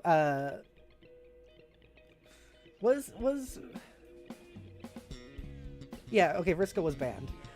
So does that mean Vriska can't see this now? Because I was gonna say, Vriska was here. You people are imbeciles, all of you. I'm not posting these memos to counsel you on your past and future dating problems. Why are you all such basket cases? I don't even know what to say anymore. Sorry. Should I ban you? What's even the point anymore? One of you stooges will be right on the last one's heels with another sob story. Just hurry up and tell me what your problem is, bro. Okay. So I'm sort of lying on Vriska's floor right now, like in her block, lying down, you know, because I can't walk. Oh, no shit, really? You can't be serious. When did this happen? Yeah. Anyways, she tried to kiss me. Well, she didn't try. She actually did.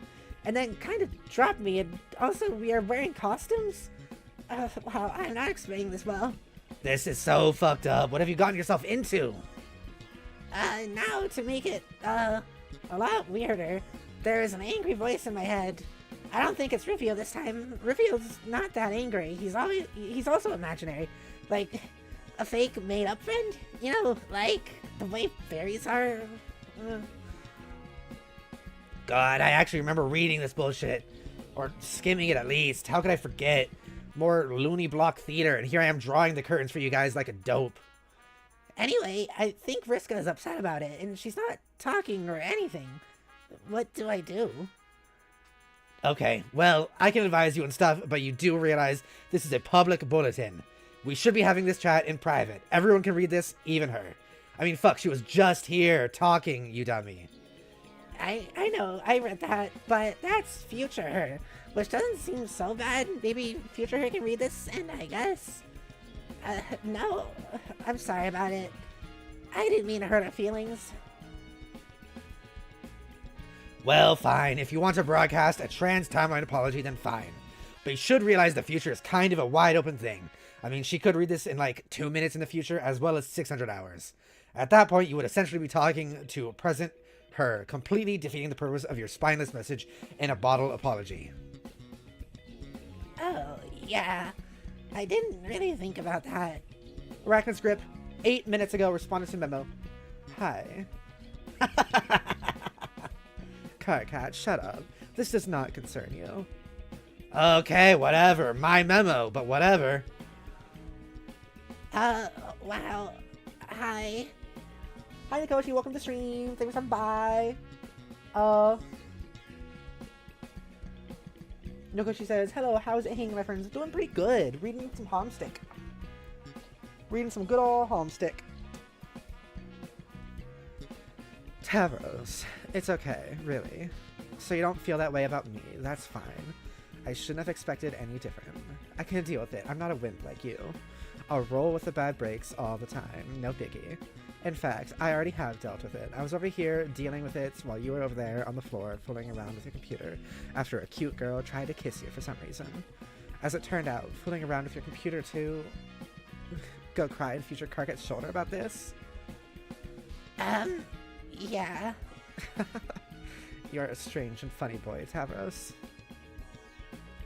Oh god, this is completely hilarious. Now I see why everyone has been ripping on my memos.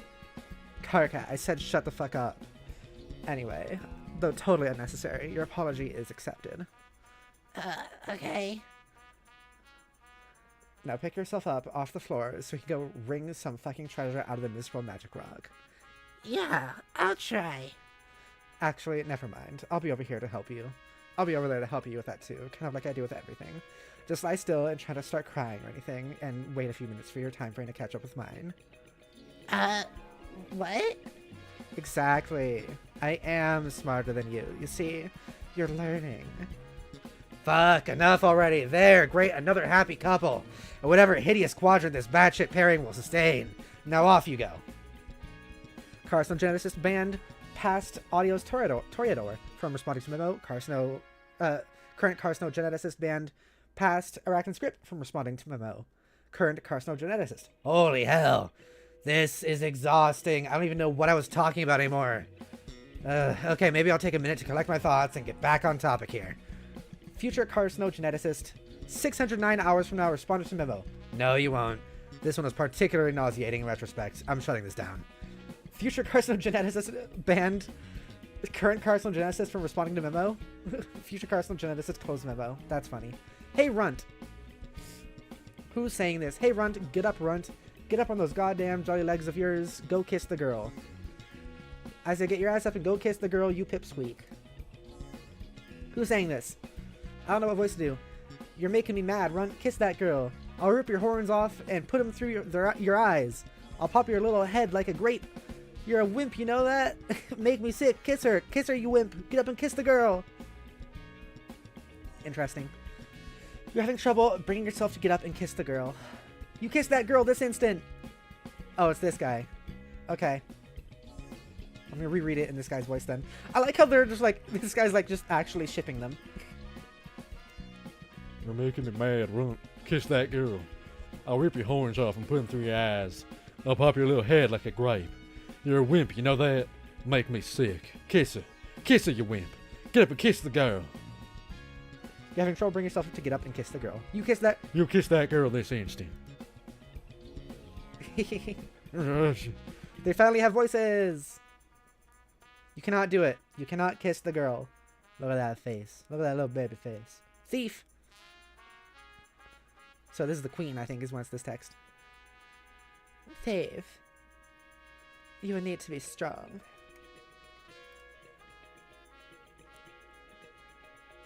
That is important work for you to do. In time, though prone to distraction and obstinacy.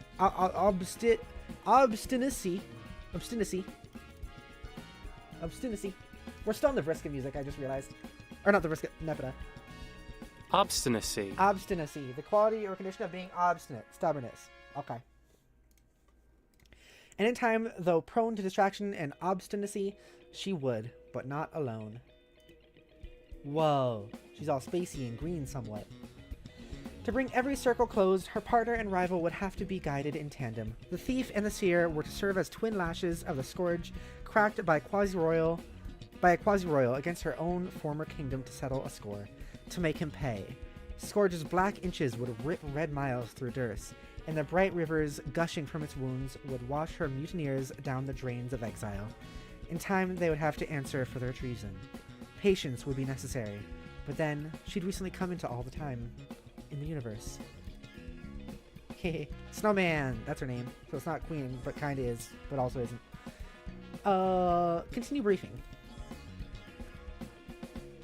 Okay, then what?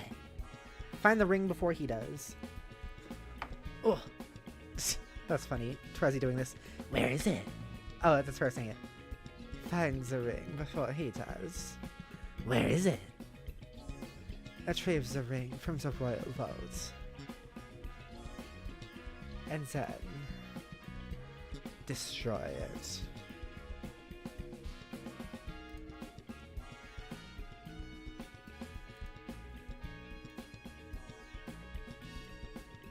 Oh. Oh, centuries ago. Land of rays and... And yet, right now, the Sylph of Space was able to vacate the impact site with several features of her buried landscape in tow. She sits atop her session's dormant forge. Kanaya, reply to memo. Kanaya, music.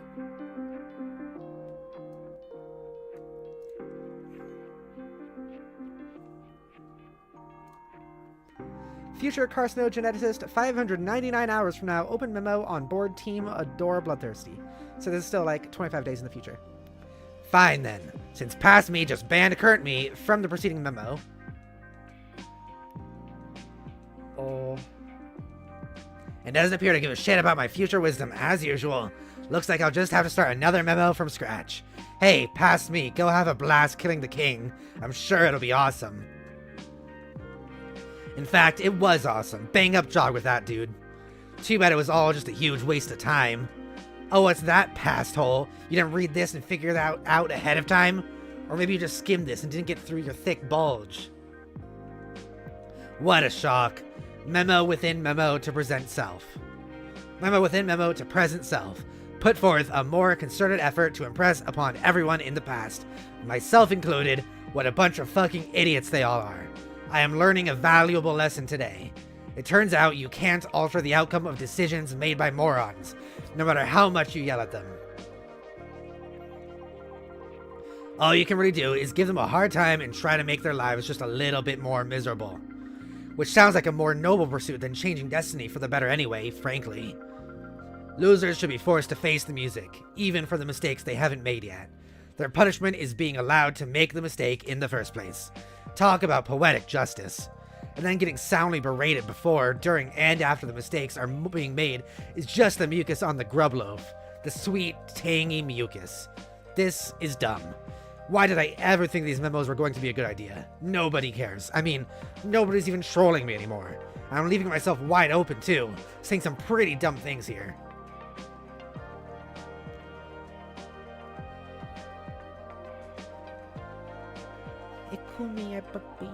Except I didn't, I actually just yawned.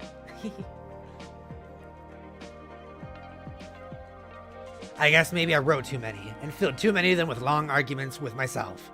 No one's going to read through all this. All the valuable information is just getting lost in the yelling. You stupid, stupid idiot. Oh, fuck you. Why'd you even start another memo then? I guess there are a couple of things I want to get off my chest, okay? Oh god, now I'm arguing with current me. I didn't even notice I was doing it. This is pretty fucked up. I've got to pull it together, think back to what we might have done wrong. But the thing is, as much as our past selves are a bunch of stubborn, unlistening assholes, I can't even really identify any mistakes we made. It was all pretty much like clockwork. This 600-hour campaign to complete a game like this is pretty good if you ask me. And I have asked me, and it turns out me agrees. I can't shake the feeling someone else must be responsible for this. It doesn't seem like it was just something that was supposed to happen in our session. Solix has the same intuition about it as me. He thinks there's something fishy about it. It's really insufferable the way her fish puns have rubbed off on him. Kind of makes me want to vomit. Anyway, he says he's working on tracing the origin of this disaster. If I find out who's responsible, I will. I don't even want to think about it. Waste of good fresh rage.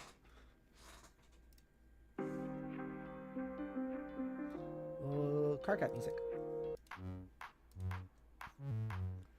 I'm a little tired of all the old things I've been angry about. It's gone so stale.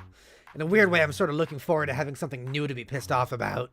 It's not like there's anything else to live for now anyway. So I'm keeping my prongs crossed. It'll be like fucking 12th Peregrine Eve up in here. Last Sweeps Eve was probably the last happy memory I have, in fact. What did you guys do for the last holiday? Anyone? I remember my Lucis had been gone for days and I was starting to get worried. But then he finally returned, triumphant. He brought the fresh behemoth leaving into our hive. And together we decorated it. And, I don't know. That's all I can say. I'm getting a lump in my squawk blister. I guess I'm done. I'm gonna lie down now on the steel floor of this frigid meteor drifting through the black, uncaring void of our null session. Null. Kind of like this memo, I guess.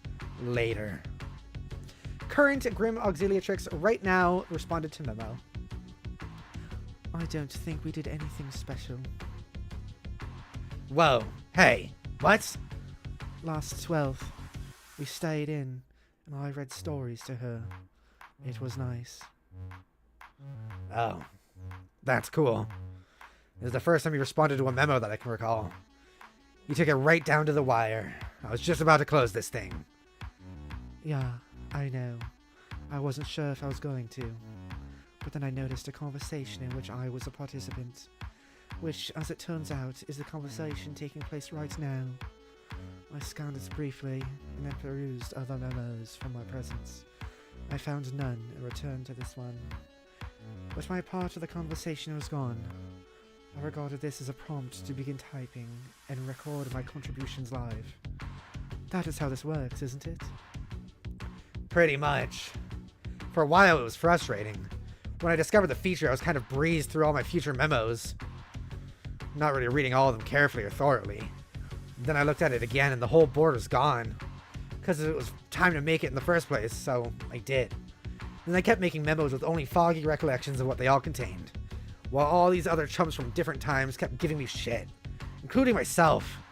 But it was all good. Because I eventually became my own future selves. I got to be on the other sides of those conversations. And could do my past selves the service of informing them how stupid they were being.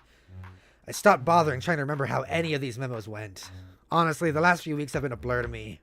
Just non-stop yelling at myself, haggling with past and future knuckleheads, killing monsters and solving puzzles, cycling through all the gates and planets like 100 times, zigzagging down to the battlefield, out to the Vale, over to Prospect, back to Durst, and on and on and on like that until we were through, until we thought we won. But we didn't win. We lost. We lost as hard as fat guys fall. Alright. What exactly happened? Did you read the memo just before this? No. Give it a read. I'm done ranting about all that for now. Alright. In a moment. But yeah. That's how Trollian's timeline stuff works. You'll get used to it. Or not, since apparently this is your only memo reply. You were pretty shrewd in sidestepping this whole clusterfuck. It seems like a logical way to engineer a system wherein one simultaneously functions as the reader and author of the transcripts. It's temporarily sound construction. When you're the one who thinks so, then you're the only one who thinks so. Hell, you probably would have been a better maid of time than the one we were stuck with. She's completely shit-hive maggots. Don't even get me started. I think we are given roles to challenge us that don't necessarily suit our strengths. At least, I was. I have no idea what I'm doing here. I'm sure you do. Or you will. Trust me, you'll do fine. So what prompted you to respond anyway? I mean, aside of being, like, strong-armed by conversational predestination. Oh, at this point, I'm not even sure if I'm inclined to ask anymore. You might not have a choice. Do you remember if this memo was much longer than this? That is a good way to go, I think, yeah. Then I might as well spit it out. It's such a silly question. Red or black? What? Your problem. Does it pertain to red rum or black rum interests? That's not what this is about. Come on, people have been using these memos to sift through the romantic problems for weeks. I am a fucking veteran at this shit by now. Seriously, I don't mind. It'll be a welcome reprieve from the shouting at myself. I'm not sure what to say about it. Didn't you at least get a sense of what this conversation was going to be about when you skimmed it? Not really. If I were thinking about it, I probably wouldn't have wanted to anyway. Don't you think it's better to have unrehearsed conversations, even if the subject matter is awkward? Yes, I completely agree. It's good you didn't read it. We can avoid the sort of verbal slapstick routines I'm sick to fucking death of by now. I am so tired of people being all coy and telling me what we're about to say before we say it, and then we wind up fucking saying it anyway. And then we prove to the invisible Riddler that of Father Time beyond a shadow of a doubt what a bunch of fucking idiots we all are. Do you have any idea how old that gets after a while? So really, tell me. I know it's on your mind. I got a sense for these things. R or B? Okay. Red then. But I guess not really red enough. Ha! Well, isn't that always the case? Story as old as time. Even in places where, strictly speaking, time doesn't exist until recently. Who's the target of these flushed leanings, if you don't mind me asking? It's not the asking I mind. It's the telling. In a public forum. I don't think anyone's reading. Did you notice anyone else join in later? No, it appeared to be just the two of us. See, nobody cares enough to bother. I don't know whether that's reassuring, or just a bit disheartening. Well, I didn't mean it like that. Their disinterest is more a reflection on me than you. Disinterest is the operative concept here. She's not even responding to my messages anymore. Could be busy, but I'm rapidly approaching a resolution to discard the preposterous infatuation. She? Well, I guess that narrows it down somewhat. Shit. If I think back on events knowing this, I could probably piece it together. How about if I agree to consult you about it? How about if I agree to consult with you about it in a private?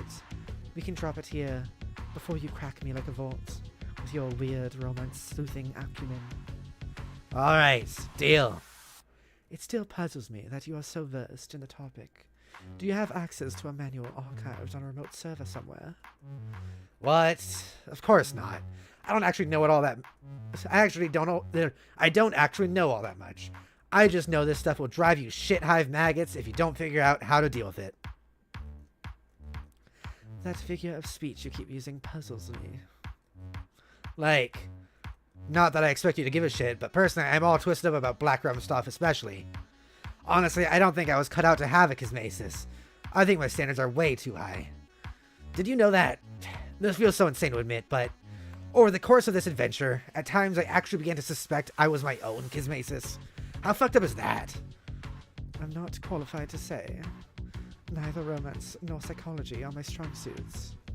But obviously, it's not true. I never even did any legit time traveling where I could meet myself. I just bickered with past and future ghosts on a chat client. Fitting, really. Every Caligulous adversary I've contemplated has eluded me like a phantom, even myself. Whatever, I'm done with it. And what are Scarlet's ambitions? Fare any better in that quadrant? No, I'm not airing that shit out here. Maybe privately. It's private. Let's change the subject. What were you originally going to ask me? Oh, fine. Here's this silly question for you. I was just wondering, given your vantage of hindsight, if you'd had cause to observe at any point in time magic. Like real magic. I guess what I'm asking is magic a real thing? Wow. You're right. It's kind of the dumbest fucking question I've ever heard. I know. It's just that I have a good reason to believe magic is real. Our ancient predecessors discovered how to use it, but then they may have surpassed us in skill by a great deal. You put way too much stock in that ratty old guide. But anyway, no. We never use magic. Talking about the Rose Guide. The guide written by Rose. It is a long chat log. Long memo. I mean, let me try to put into perspective how ridiculous the whole notion is anyway.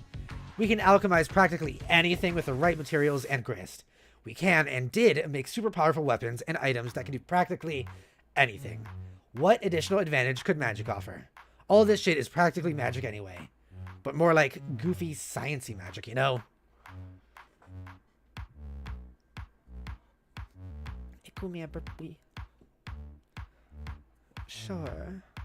Sure. But everything here is kind of magic in a way, isn't it? Fortune-telling dream clouds and golden moons and shit. If you look around, there's magic everywhere in this bitch. It's all around us. Motherfucking miracles, right? What do you need magic for anyway? I'm running out of ideas. I need to figure out a way to stoke this volcano, in case you and the others are successful in recovering the Queen's ring. You'll figure it out, and you won't need magic, trust me. Just be patient. The answer will come to you somehow.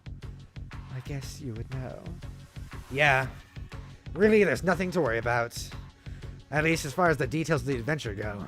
We're all pretty awesome at this game. Really awesome, in fact, until a little while ago. When it turned out we weren't actually all that awesome. Turns out we were pretty fucking unawesome all along. Still baffled by what would conceivably cause such a crisis in awesomeness post-victory. Well, for starters, have you scrolled up to the top of the timelines yet? No.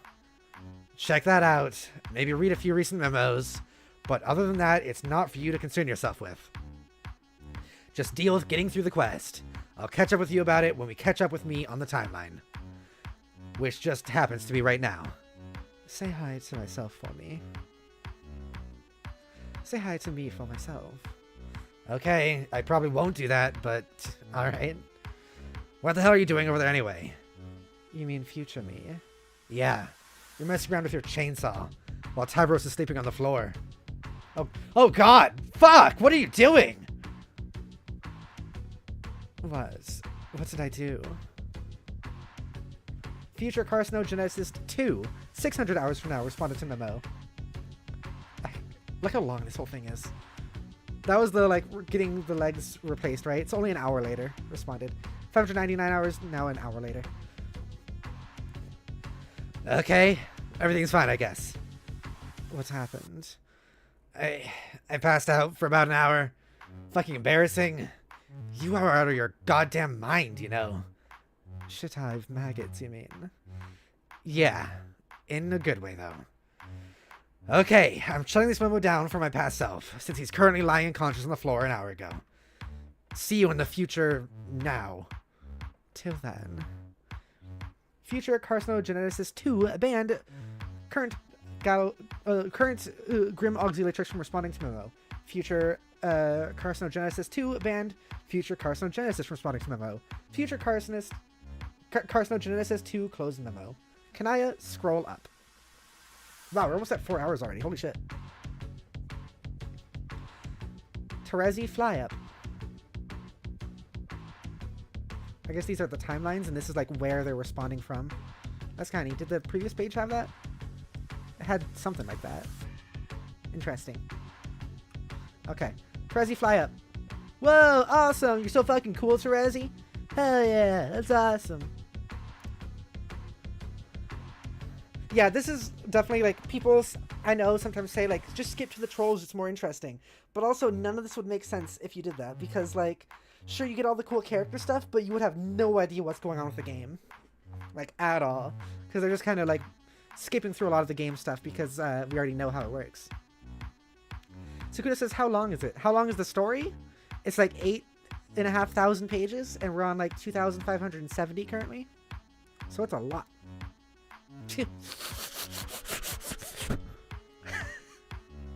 How did that sound?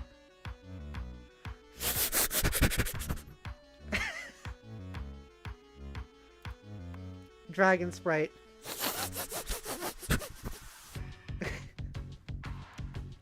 Hey, Terezi.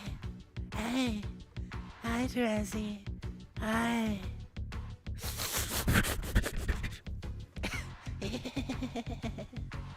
That's kind of funny and weird. Sniff, sniff, sniff, sniff, sniff, sniff, sniff, sniff, sniff. It must be neat to finally be able to talk to their, like, guardians. Carcinogenesis being trolling Gallows Calibrator. Okay, I got your message. Thanks for not hassling me about it on one of the memos to get my attention. I appreciate that. Unless you did, but it was in a future memo I haven't written yet, in which case, have a big time fuck you about that in advance. No, I didn't bug you about it in your stupid memos. They're annoying and I'm tired of getting banned for no reason. Posting in them at all is the reason. You're not supposed to reply to memos, period. That's the reason. Maybe I will start my own bulletin board, and everyone will be allowed to reply anytime they want, except for guys with nubby horns. Oh no, they will not be able to reply at all. Grumpy Carcax will be expressly forbidden from Rainbow Rumpus Party Town. Sounds lame. By the way, that will be the name of the board in case it wasn't clear. Yeah, I got that. This is an empty threat because if you made a board at any point on the timeline, I would be able to see it right here and read the whole thing already. Wait. Oh god, you actually did. Yes. Future Terezi is looking pretty cool right about now. Look, I don't care about the Fruity Rumpus Asshole Factory. What's all this about going after the Queen's ring? Well, the thing that is all about it is, we have to go after the Queen's ring.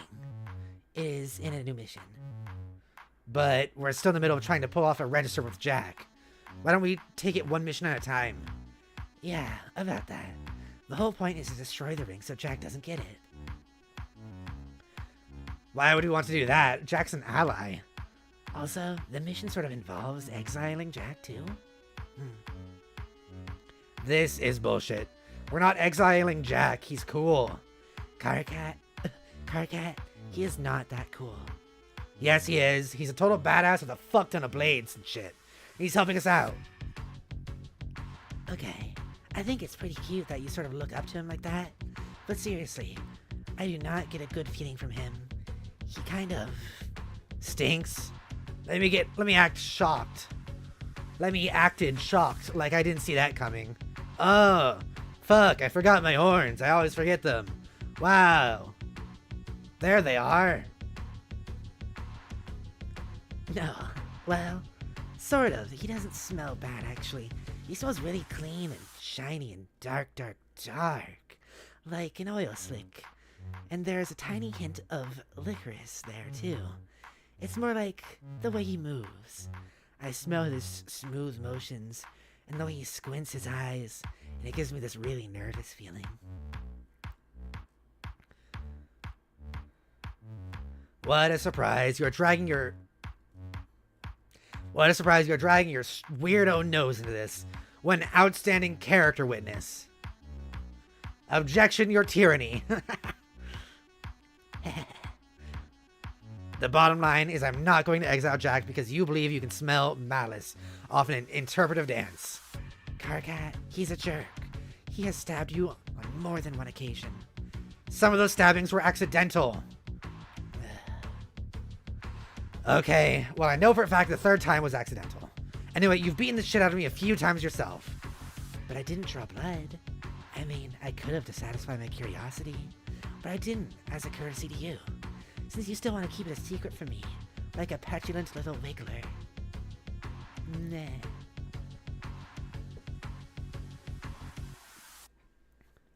Hey, I promised I'd tell you. I just wasn't ready. Medicine time! Oh my gosh. It's medicine time. It's medicine time. It's medicine time. I take my medicine at 10 p.m. your time now, Snacks.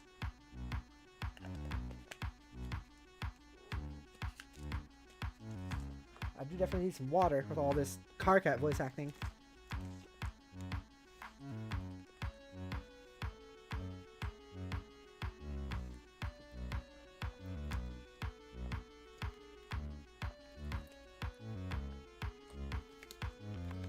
Good stuff. Okay. Hey, I promised I'd tell you. I just wasn't ready, okay? Well, it's okay. I know what color your blood is anyway. No, you don't. Yep, I totally do. Lies. I've been very careful. Not like all you classless shitbags who slop your blood all over the place every goddamn minute, like it's some weird fetish. What? Hold on. What is it? I said hold on. Sometimes it's hard to pick out the letters from this hollow projection. I need to get a closer look. Are you licking your glasses again? I hate it when you do that. It's fucking disgusting. What was that idea? Tries to get closer look. Ew. I imagined her with her tongue just like sticking completely out and going up on her face. I didn't think of her taking the glasses actually off. Show pastor log. That is much better. It's easier to read your color this way. Your drab, dirty pavement gray, on top of bright candy red, like a shiny lollipop. Does that sound familiar, Karkat? Yes, I'm extremely familiar with this sort of nonsense by now, sure. No, I mean gray on red, like the way your skin conceals your blood. What? Candy red, like your planet. You have a strong cherry cough syrup in your veins. It is completely delicious. Who told you? Did Jack tell you? No, he doesn't talk much. I figured it out myself. How? I got a closer look, remember? No. You're playing so dumb. You know exactly what I'm talking about. I cleaned up my wound and changed my shirt before I even met you. I've been extremely careful. So you're going to have to fill me in. It was when I got close enough to smell it under your skin. Please, Karkat, do not pretend that you forgot about our little moment. Whoa. You mean during... Fuck. Shh. Okay, shush. Let's not talk about this. Not here. This isn't a memo. It's a private correspondence just between us, remember? I know, but... Damn it. Writing all these memos has made me paranoid. It just doesn't feel secure chatting about it over the client. I don't know. We can talk about it in person. How in person do you mean?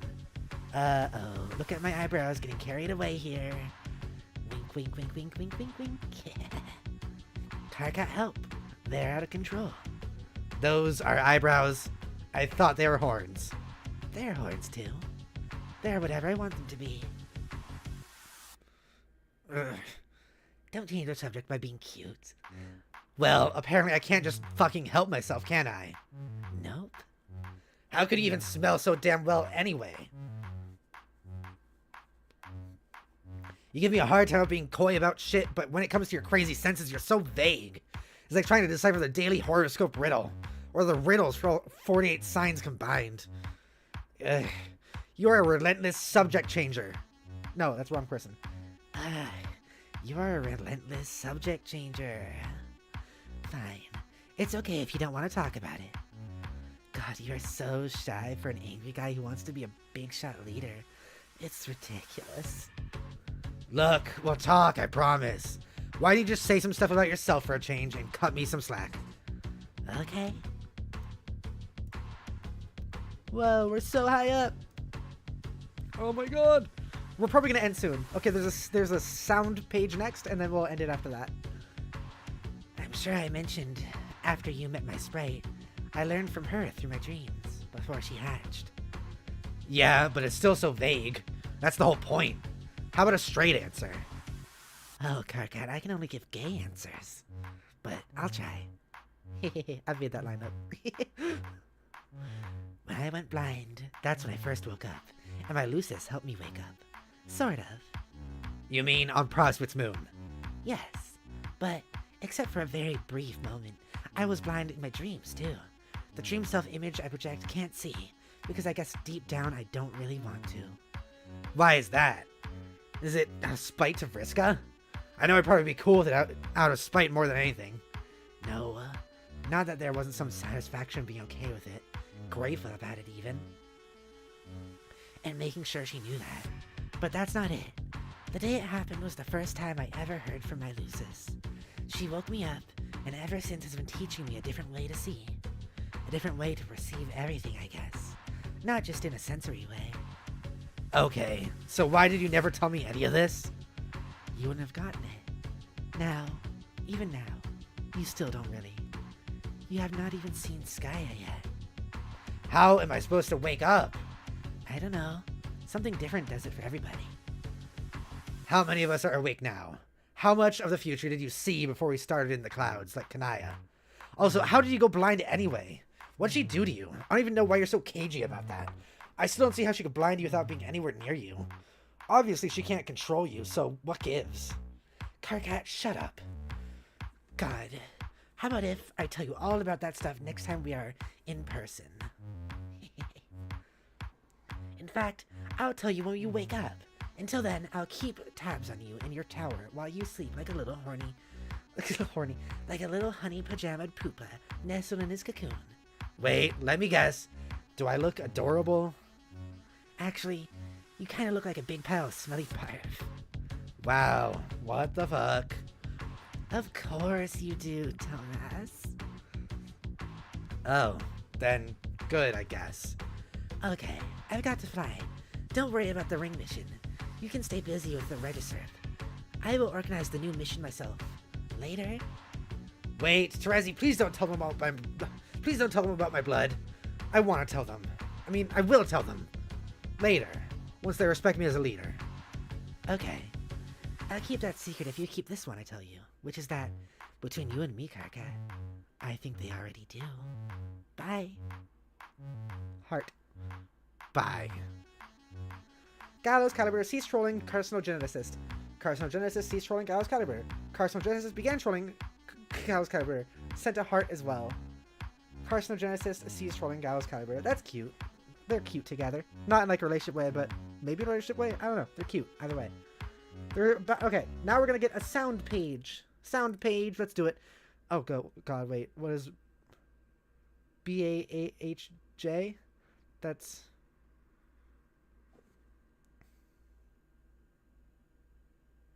not that weird comic from before, right? Hella Jeff. No, that's. It is. Hella Jeff. Oh God.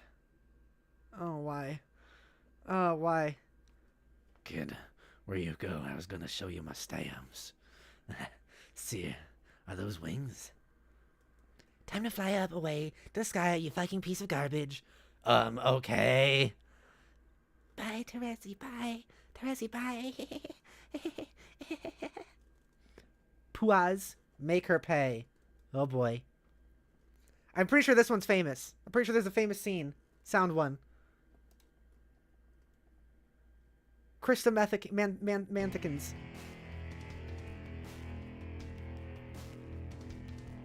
Oh boy. I remember.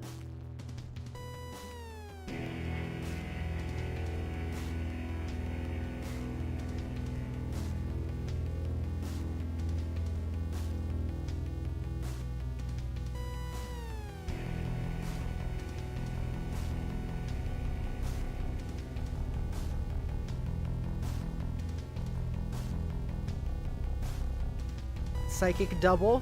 Whoa.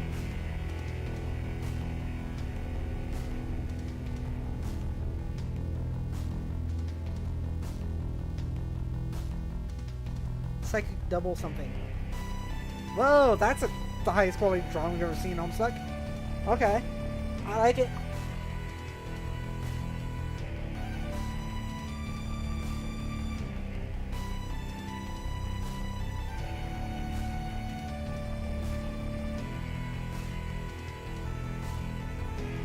I love this song.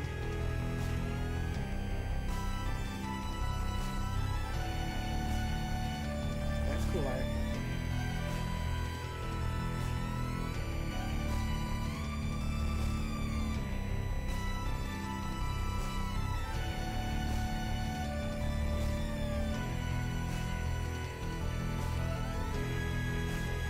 Are you saying that Vriska mind controlled her to stare at the sun for hours?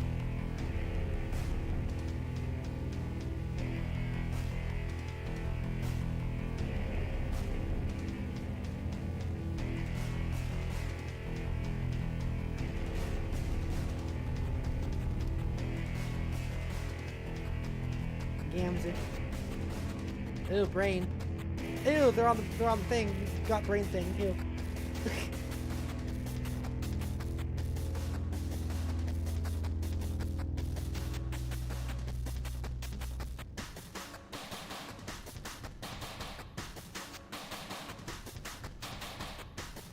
Why are you two fighting?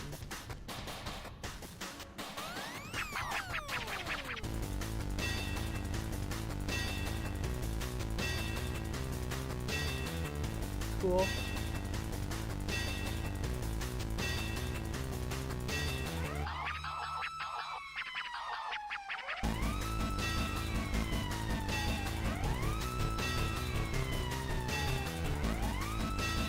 Ow.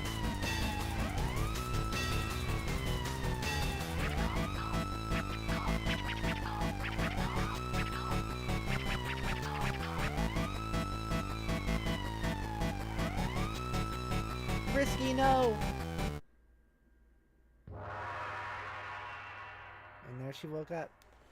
Okay, that was a lot. That was a lot there. How long is the stream? I'm going to end it in just a few minutes. We're going to go over that whole thing we just saw, which is a famous thing. And, like, this is, I think, one of the famous scenes from, like, sound pages from Homestuck.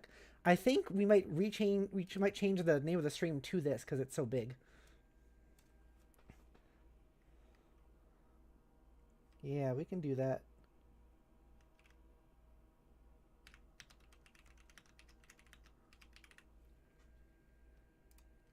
Cool. Okay. We'll watch that video next time. Oh yeah. Well, yeah, we can do that next time. Okay.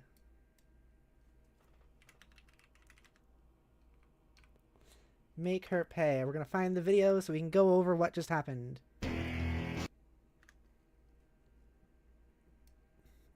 The beginning was pretty self-explanatory. It's the moment after Vriska lost her eye and arm.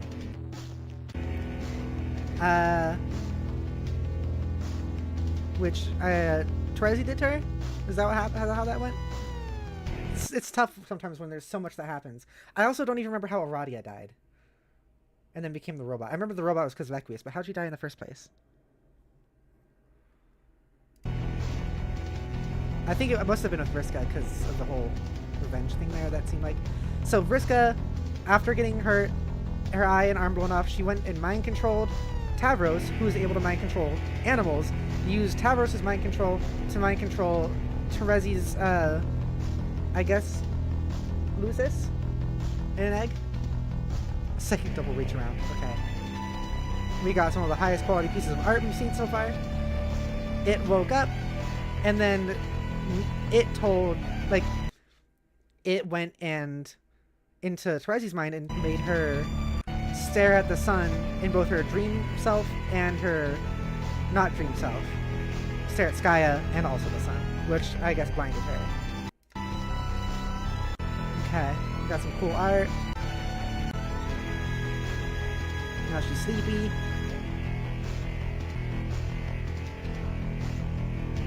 And then we just got them fighting. I like Spade Slick is just stabbing. Or Jack Noir. And they're fighting. This part's just a bunch of fighting. Ew, this thing's fucking gross. Look at that. Ew. Yeah, they're all just fighting. Pretty standard here, but it's still really cool to see. They did a pounce there. It was cute. You're on that disgusting thing, Tavros. She had like a new outfit there, which is neat. Also, his legs are back. Is this... I don't know how that's the case. Unless this is his dream self or something? I don't know. She changed into a neat outfit and fought that thing. They're in Brain World. I don't know why these two are fighting. But they are. Oh, and then Vriska and Tavros together went here.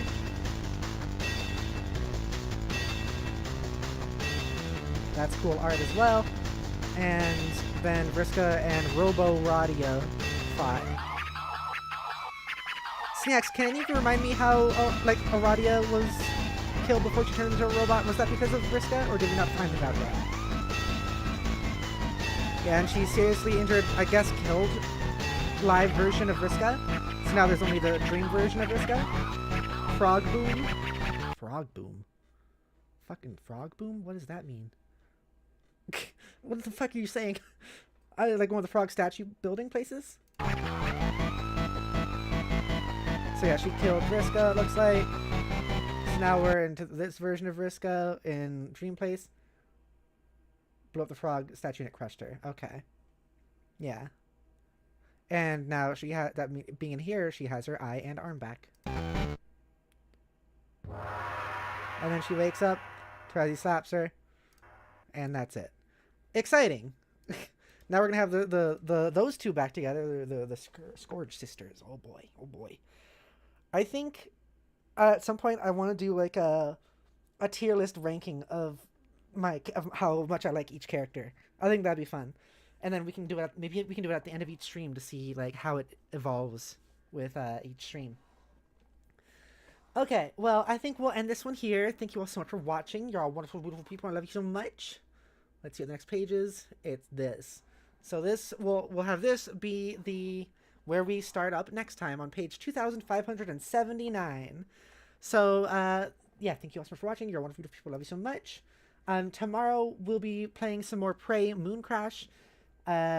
And Thursday is Ace Attorney, although Ace Attorney on Thursday will be an hour later than usual because I have more electrolysis that day. Hopefully it's not as bad. If it is, there's a chance I might not do the stream because of pain. But hopefully it's not that bad because that would suck. And then Friday is Okami, Saturday is Vision Operating, Sunday is Jodi doing more Jodi stuff on Rainy Runs. So we got a pretty full week this week, which is great. What else I got? What else do I got to say? What else do I got to say? What else do I got to say? If you want to support the channel, please consider becoming a member. If you do, get special benefits like emotes, badges, shoutouts, and the ability to join me in a stream. If you do, you also get shoutouts. Like me saying thank you to my non-existent tier 1 grubs, my tier 2 treats, Pilot Queen of Orange, and Stoy, and my tier 3 full tummies, Nonix, and Movie Star. Thank you so much for the support.